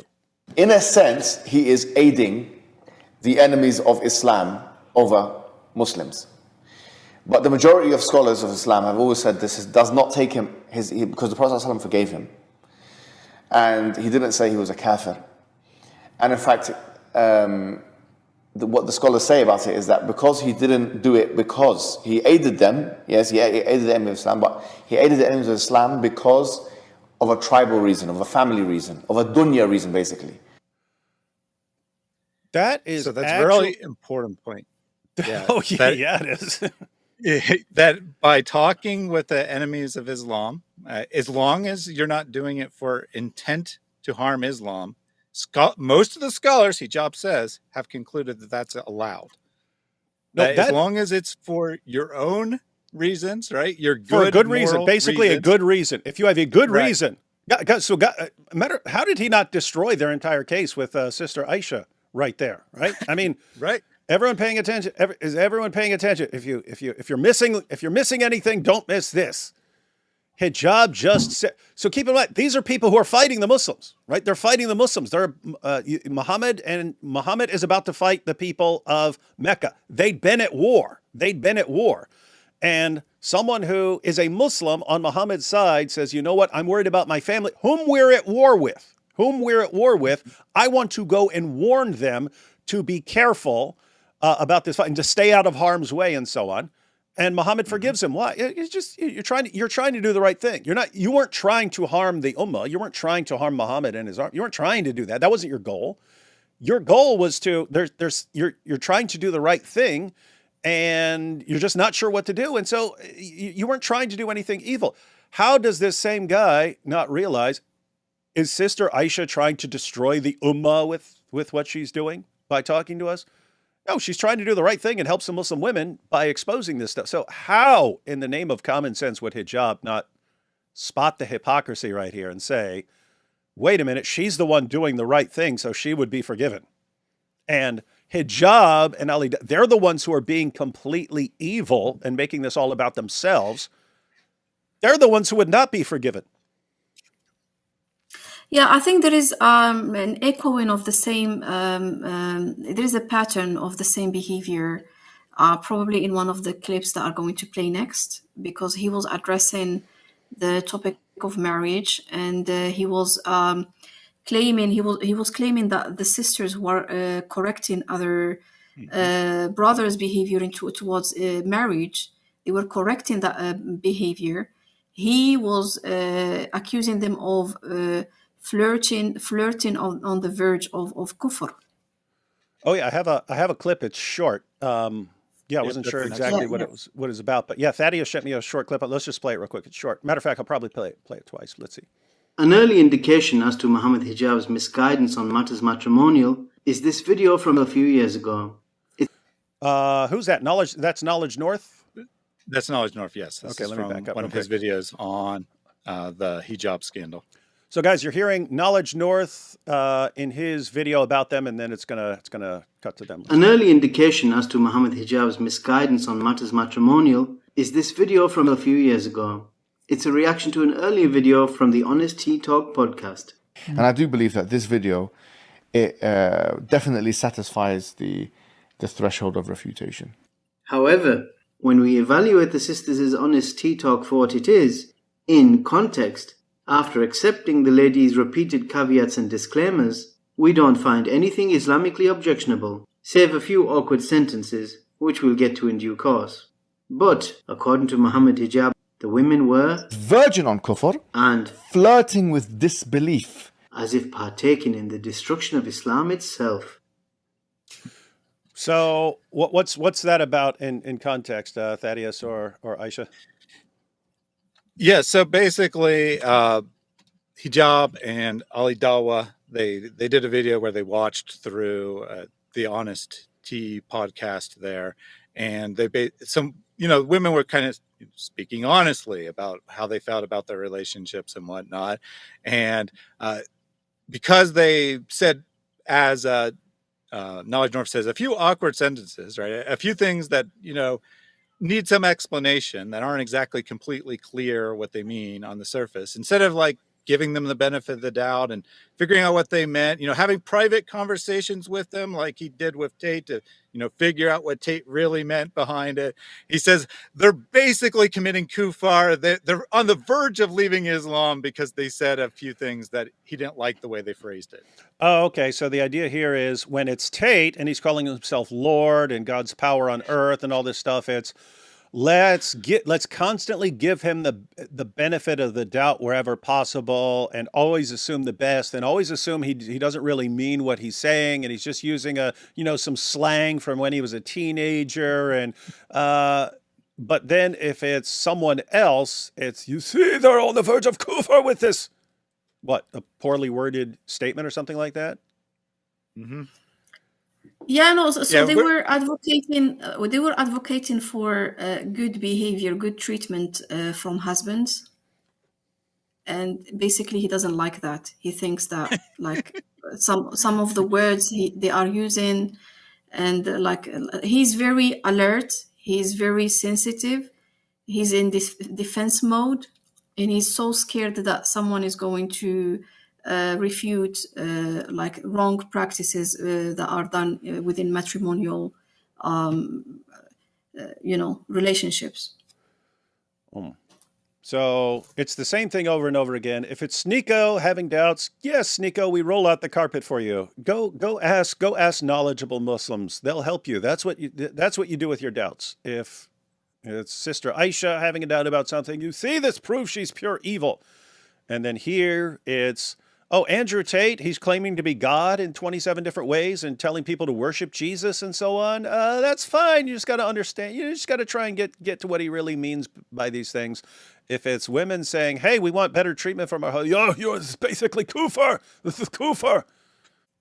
And one of the most messed up things in all of this is like how you could be treated if you're some sort of whistleblower if you try to expose something that they don't want exposed. And I wasn't even familiar with this, but I got this from heard this from Thaddeus. But you've got this Imam Nick, and this was just a horrifying situation. But let's go ahead and check out a couple clips about Imam Nick, who, as far as I could tell, seems like a hero and was treated like he's the worst person in the world. Let's see.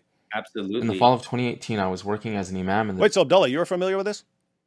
Yeah, Huda, you want to talk about Imam Nick? She's made a whole video on him. Just quickly summarize what's going on here before.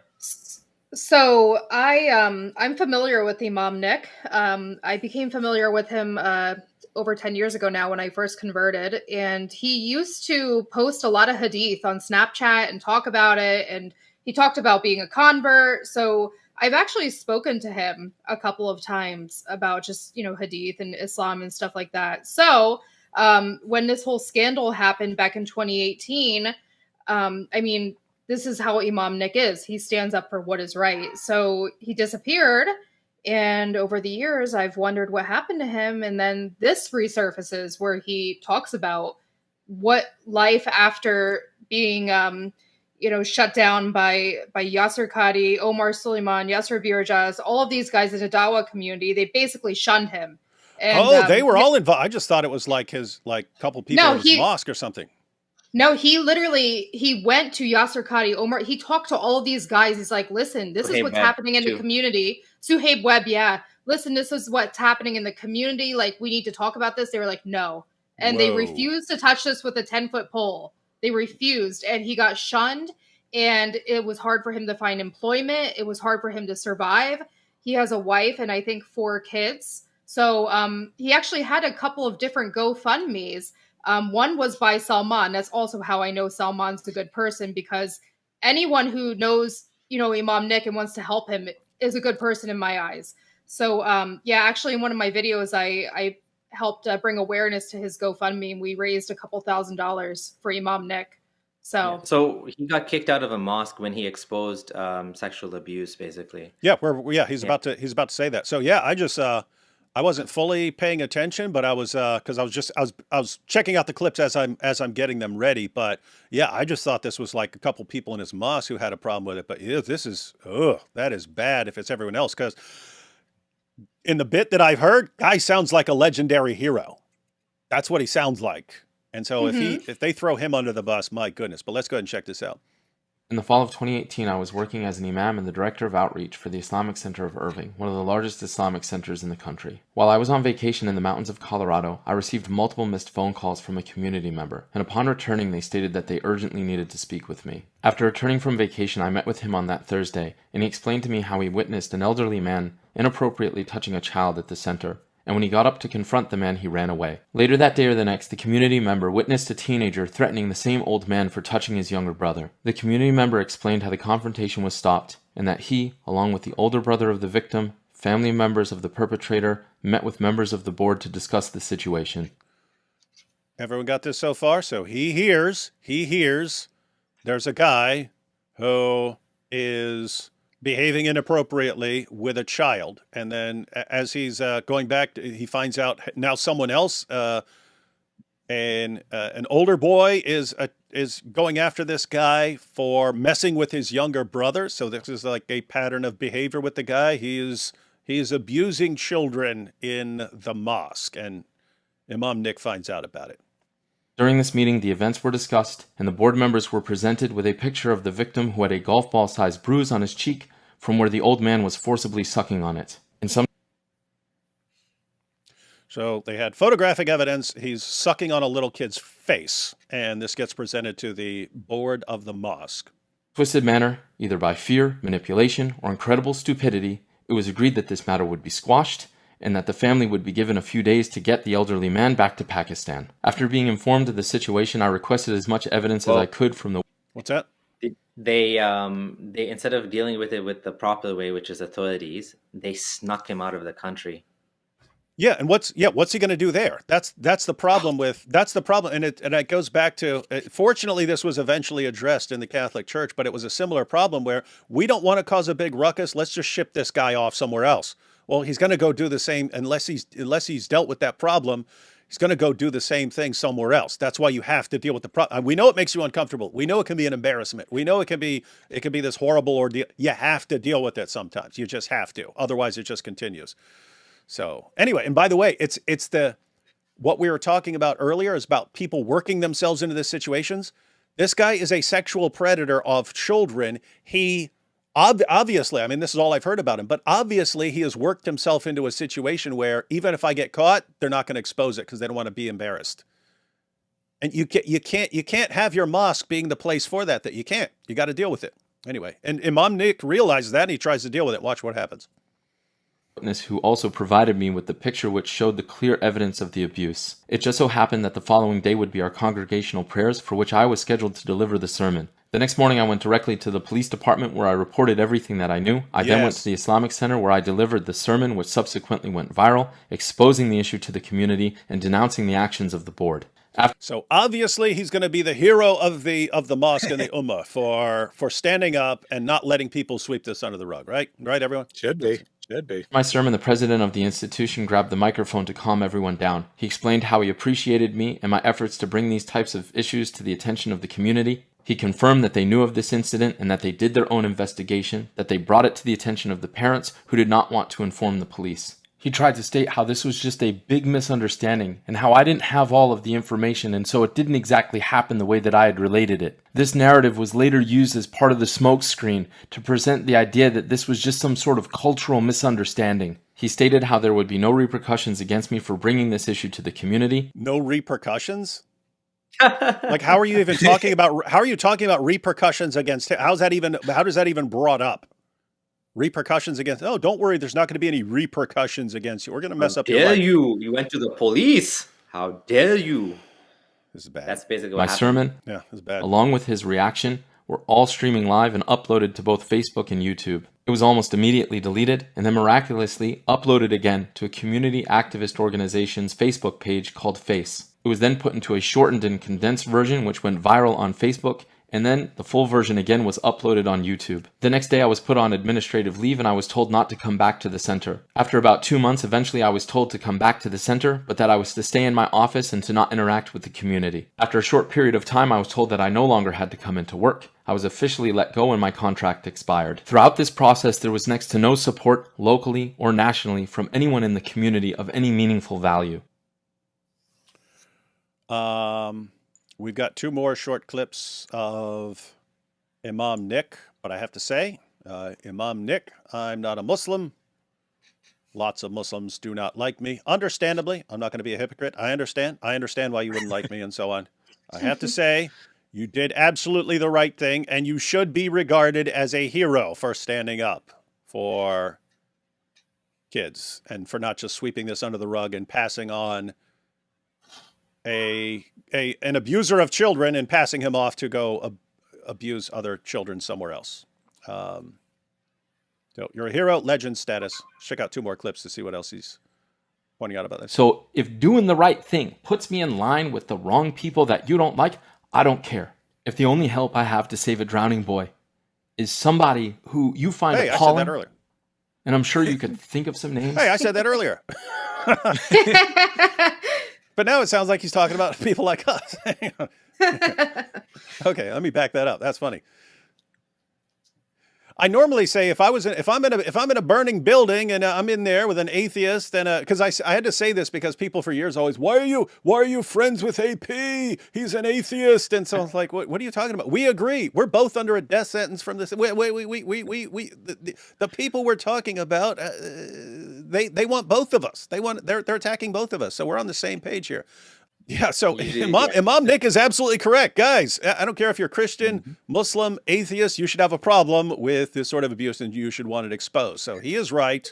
It's such a weird situation. I would understand if he there's some private matter that could be resolved between one guy and another and you don't run to the police over. If it's someone who is abusing kids, that is not something you just send the guy to a different place for. You got to deal with that. So, yeah. All right, let's check this out. So if doing the right thing puts me in line with the wrong people that you don't like, I don't care.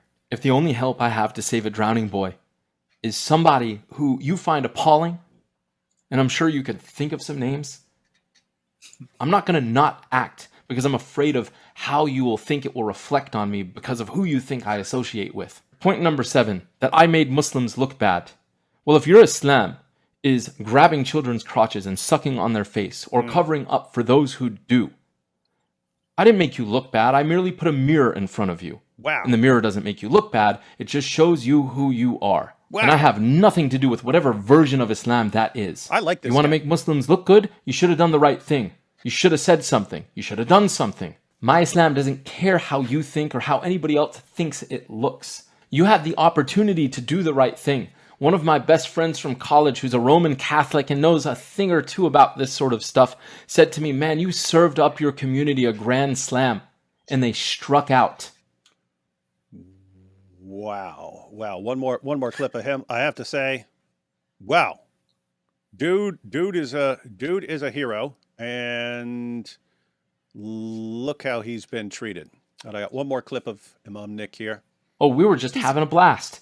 Obviously, I lost my job. We moved across the country. I had no money. My only car got totaled. We were homeless for a period of time. We ended up living in somebody's attic, sleeping on the floor, living at a Wait, this is all because he exposed this situation? All this stuff happened? Because basically he became unemployable. Yeah, because he went to Medina, right? And his Islamic teachings, that's his career, basically, right? Oh, okay. Sheikh. Wow. And he's also originally from Massachusetts too, so he was living in Texas. So I think he had to move back to his home state because, how are you going to ever become an imam again in Texas after that? Or period. Yeah. I mean, if you going against go ahead. I was going to say, I think it implies that secular jobs wouldn't hire him either, right? They'd be in the employment process. They'd Google or their name. They'd just see a headline. Oh, headline about sexual abuse in the mosque and so on. Yeah. No, whistleblower. He said they don't like whistleblowers. Oh, they like true. it. They just don't want to hire them. Yeah, because you don't want someone who's running to the cops over anything, even if it's something serious. Wow. So he stood his ground. Let's see. My only job opportunity was 100% commission as a door-to-door sales guy when I'd never sold a single thing in my life. God knows how many times I've lost employment opportunities because somebody Googles my name and just reads the headlines without digging deeper to find out what actually happened. Because everybody loves a whistleblower, just not in their organization. Now I'm living the American dream like everybody else, scraping by every month just trying to make rent. Throughout these past 5.5 years, there was absolutely no support. The amount of people that even reached out to me or talked to me on a consistent basis, I could count on one hand. And the vast majority of them don't respond to my calls anymore. What's that? Salman. Yeah. Yeah, absolutely. I wanted to highlight that just right now. I just was about to highlight that. It's the exact same pattern with Salman, Abu Aya, and a few others. And basically, we have to highlight those who give a good representation of Islam. I personally, this is how I feel. And I think it's an extremely horrible, heinous practice. And it was practiced on Brother Abdullah and I think Huda as well. Like when at a certain moment of time in their lives, they were accused of things that they have absolutely nothing to do with. They were accused of being imposters of their lives. They were never Muslims before. So this is disgusting, and I strongly believe that it has to change. And I'm going to say too, like in the Muslim community, in the world of Dawah and all these celebrity imams and such, there's very, very, very few Imam Nicks out there that will, his GoFundMe that we helped spread awareness about Imam Nicks. The person who set it up, he said it best, that he sacrificed all and then some for his community. And he truly did, because this destroyed his life by sticking up for children. This is true. It's such a weird situation, because when we're all hearing this, Christian, atheist, whoever, when we're hearing this, we're thinking, This guy's a legend. This guy's a hero. This guy should be celebrated. Wow. And what do we find out? And his life is destroyed because of it. And it's like, what? Wait, how's this guy not propped up as like a hero in Islam? A guy who was willing to sacrifice everything to protect children, and yet they attack him. And yeah, this is connected to everything else. Look at what they do with Salman. What's Salman doing? Trying to help people. Salman is trying to help people who otherwise are going to be left behind, and so on. And so he's the bad guy. Aisha trying to stand up so that other women aren't abused like she was. She's the bad one. This is seriously dysfunctional. Also, David, Salman shared his fundraiser. Yeah. No, that's cool. Yeah. Yeah. No, that's awesome. So this is all right. There's a few more seconds. Let's see. It was utterly shattered. My religious and spiritual observance went into a complete and utter tailspin. Next to no one reached out to assist me at any point in time or even check in like, hey man, how you doing? Where you been? Haven't heard from you in a while. And the ones who did weren't from our community. And for those of you that think that now is a good time for you to reach out and say, hey brother, how's it going? I'm sorry I haven't talked to you in a while. Just wanted to check in. That ship sailed. I spent 5 hard years trying to figure out how to navigate this path on my own. Most lone wolves separated from the pack die. I'm sure for some of you it will come with some irritation to know that this one still lives. This situation helped to weaken an already broken individual. My spiritual practice fell to the point where I was ashamed of my own existence. Wow. Dude's a hero. Dude's a hero. Shame on everyone who threw that guy under the bus. Shame on you. Shame on you. Shame on you. Shame on you. And shame on you if you pounce on that guy for defending children, if you attack Salman for standing up for people, shame on you. If you attack Aisha for standing up for herself and for other women who have no defense from these Dawah guys and so on, shame on all of you. You guys have a really screwed up community that you need to fix, and you need to listen to the people who are trying to fix it. All right, guys. So we're going to have to do a part 2 because we've been going for a while and we still got a lot of stuff to go through. We've kind of just scratched the surface. We've gone through about half the stuff that we wanted to cover. But yeah, we're going to have a part 2. I just want to make sure everyone has an opportunity to share any final thoughts. Huda, what do you final thoughts on any of this as far as part 1? As far as part 1 goes, well, I'm glad that the mega mosque, these Muhammad hijabs and Ali Dawahs and all of these people, all of this dirt is getting unearthed and exposed, because what's under all of this flowery Dawah stuff, it's very, very rotten and awful. And I'm glad that that people like Sister Aisha are speaking out, and Salman and Imam Nick. All right, and so I honored Abdullah's. I remembered Abdullah's "ladies first" saying from earlier in the stream. So we got Huda, and now Sister Aisha. Any final? We'll have more to say in part 2 as we go through some more videos and so on, going through the hypocrisy of these guys. But final thoughts on anything or anything we've covered in part 1. No, absolutely. Thank you so much for getting together for this good cause. And I probably would just say, again, re-echo what I said earlier. So I'm saying that I'm calling everyone who's engaging in spreading their own worldviews and their own ideas, their own perspectives, to address each other with mutual respect, and to overlook the method of mockery or otherwise that would just create an environment of hatred and create later on consequences socially that wouldn't really be appreciated. Again, it was really good. It was a very good representation of collaboration, regardless of our differences and personal beliefs. So thank you so much for having me today. Now, you have we've been following the story, and it goes back long before we were aware of, because we didn't know what was going on last year and so on. But the basic timeline is you had the situation with Muhammad Hijab. You tried to get him to. So at first, you're trying to get him to basically be a man and treat you how you should be treated. He refused, and so on. So eventually, you go to various Muslim scholars, try to get them to help you deal with the situation. They don't. You eventually find Salman behind veils. They were happy to help you, and they did. Again, I cannot imagine anyone doing a better job having to deal with this situation. So they did an awesome job. But with that said, even after everything's been exposed, people still aren't kind of basically acknowledging it. It's like, okay, that's done. Now let's just move on, and Muhammad Hijab gets to be the champion of the Ummah. It doesn't look like there's anything's going to change, except for maybe these guys will be a little more careful what they're doing behind the scenes. But that's not helping. It seems like they're going to be doing the exact same thing. So you're coming on with us to try and draw more attention to the situation.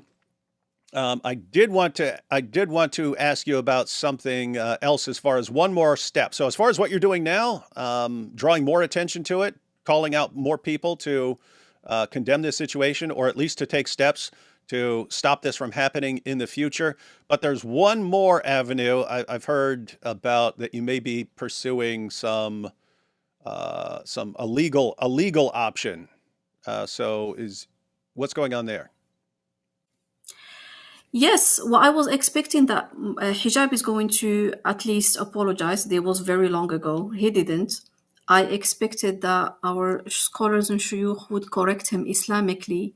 Sadly, this didn't happen, except for one single channel who addressed that from an Islamic perspective, which is Knowledge North. And I am here to echo what he shared. And also, I thought that I have to highlight the fact that if Muhammad Hijab's preachings and practices and influence spread, this is going to create a very big issue socially. So as long as he didn't apologize, he doubled down on his actions, I decided that it's a very strong and right step to try to take this to court. And yeah, the very least we would want to see out of a lawsuit, I have to say, matter of fact, I'll say Muhammad Hijab, if you make this right, if you go ahead and make this right before Sister Aisha has to sue you and so on, if you make this right, you contact her, you do whatever she says to make it right with her, and then you acknowledge your own deception in all this. In other words, you acknowledge that ridiculously, idiotically, stupid, fake, photoshopped screenshot that you and your community put out, the fake AI confession, you like the level of deception in your brain that made you think that is a good thing to do. We'll make a fake confession and put it in her voice on AI that anyone can then plug in and say, oh yeah, it's AI. The fact that you think you could get away with that, and that you have no problem doing that you have no problem just lying about people, acknowledge that. Just admit everything you've done that is public. If there's other stuff you've done behind the scenes, you want to deal with that behind the scenes. I'm not your boss here. The stuff where you have publicly lied about Aisha and about others, you got to apologize. You got to apologize for all that and acknowledge what you've done. You need to apologize to Sheikh Tarana and admit that either you or your community, whatever, whoever's lying and blackmailing it, apologize for that and do whatever he says is required to make things right. Apologize for you guys attacking Salman and so on, for just trying to help a victim of you guys. Do all of that basic stuff, which is basically on the level of being a man. Do all that stuff. I will never mention this again. I will never mention it again, ever, at any point in my entire life. If you do not do that, then we're all going to support Aisha. We're all going to support Aisha in suing you until you are forced by courts to do that sort of thing. Yes, and this is very well said, because even the apology that so many people have heard Sheikh Mohammed Tarana say, a lot of threats and a lot of other nasty actions happened afterwards. So it wasn't really a real apology to start with. I am looking forward for the right things to happen. There is nothing that could possibly pay back the degree of damage that was caused from all these actions. No one is going to give you your life back. No one is going to understand how much low you felt when you did go through all of these things. And I'm talking here about as a voice of all the women that have gone through these things, not only myself. There are a lot of implications that came from these actions. And the only right things to do is to echo the right Islamic ethics publicly and to apologize to all the women and children that he has harmed. As long as the scholars, as long as all the people that got involved in this case and they got harmed by Muhammad Hijab. Yeah, so bottom line, Muhammad Hijab, you've always seemed willing to throw everyone around you under the bus, to destroy every life around you, destroy the lives of everyone around you, all for your own benefit. We're saying for once in your life, just stop that. Stop it. You're being exposed. There's no way you're avoiding this or just sweeping this under the rug. We're going to keep coming at you until you do the right thing for once in your otherwise pathetic life. Do the right thing in this situation. Be a man for once. Admit what you've done. Admit the horrible things you've done and move on. And again, I won't bring it up again. Make this situation right. I will never mention it again. That's the best you're going to get, because otherwise we're going to keep mentioning it every time your name comes up. Okay, Thaddeus, Abdullah, what can we all do What can we all do to help Sister Aisha out here with this one? Yeah, I'm going to say, as a human being, first and foremost, also as a Christian, I feel it's my responsibility to fight for people who are victims, to stand up for what's right. And for that reason, I want to point out that Aisha has started a fundraiser to aid with legal costs, get a lawyer's opinion on how strong the case is. And I'll also point out that she has had to move. She's had, as it was told in the story, she lived across the street from Muhammad Hijab's mother's house. So people knew where she lived, right? People who are very loyal and enthusiastic about supporting Muhammad Hijab. Hey, so quick question, Thaddeus. Would these be the same kinds of guys who like stormed Mufti Abu Layth's house and so on? So they're kind of serious? Yeah, I think so. I mean, I'm not saying that anyone did that, but there was certainly a serious possibility. That's what I'm saying. I'm saying the point is there are people over there who are like just really staunch defenders of their Dawah guy and are willing to go to extreme lengths to deal with anyone who's bothering them, right? The point is, we know that for a fact because we've seen other situations where these guys like storm someone's house and so on. Yeah, absolutely. So for those reasons, I strongly endorse people donating to the fundraiser, and I have done so myself. And of course, there'll be a link to that in the video description. Okay, guys, so there's a link in the video description to Aisha's fundraiser. It's going to... there's no way of telling what things are going to cost or basically what you can actually sue for, but there's clearly a bunch of lying about Aisha, and again with a photoshopped screenshot calling her a liar, an AI generated fake confession. All this is like destroying her ability to function in the Muslim community. So they've done serious damages. I don't know what they can be held accountable for, but I hope Aisha finds out. And even to talk to a lawyer, get a lawyer to take a look at all this stuff is going to cost some money. So be sure to support her. Click on that link and support her. Abdullah, I'll give you any final thoughts before we close out. Yeah, I mean, who do they have? That Muhammad Hijab has all of his Dawah guys supporting him. Who does Aisha have? She has all of us. And we are all different and cannot be any more similar, but we are so different. We live in different countries even. We live in different places, and we're all coming together. So we're not, Hijab, we're not going to let you get away with this. Your lies, your fake, all that stuff you did, the blackmailing, you're not going to get away with it. It's time to just, call it quits, say sorry for what you did, and end it. Because we're not going to let this drop. We're going to continue coming after you until you deal with this the way that Aisha wants you to deal with this and the way it should be dealt with.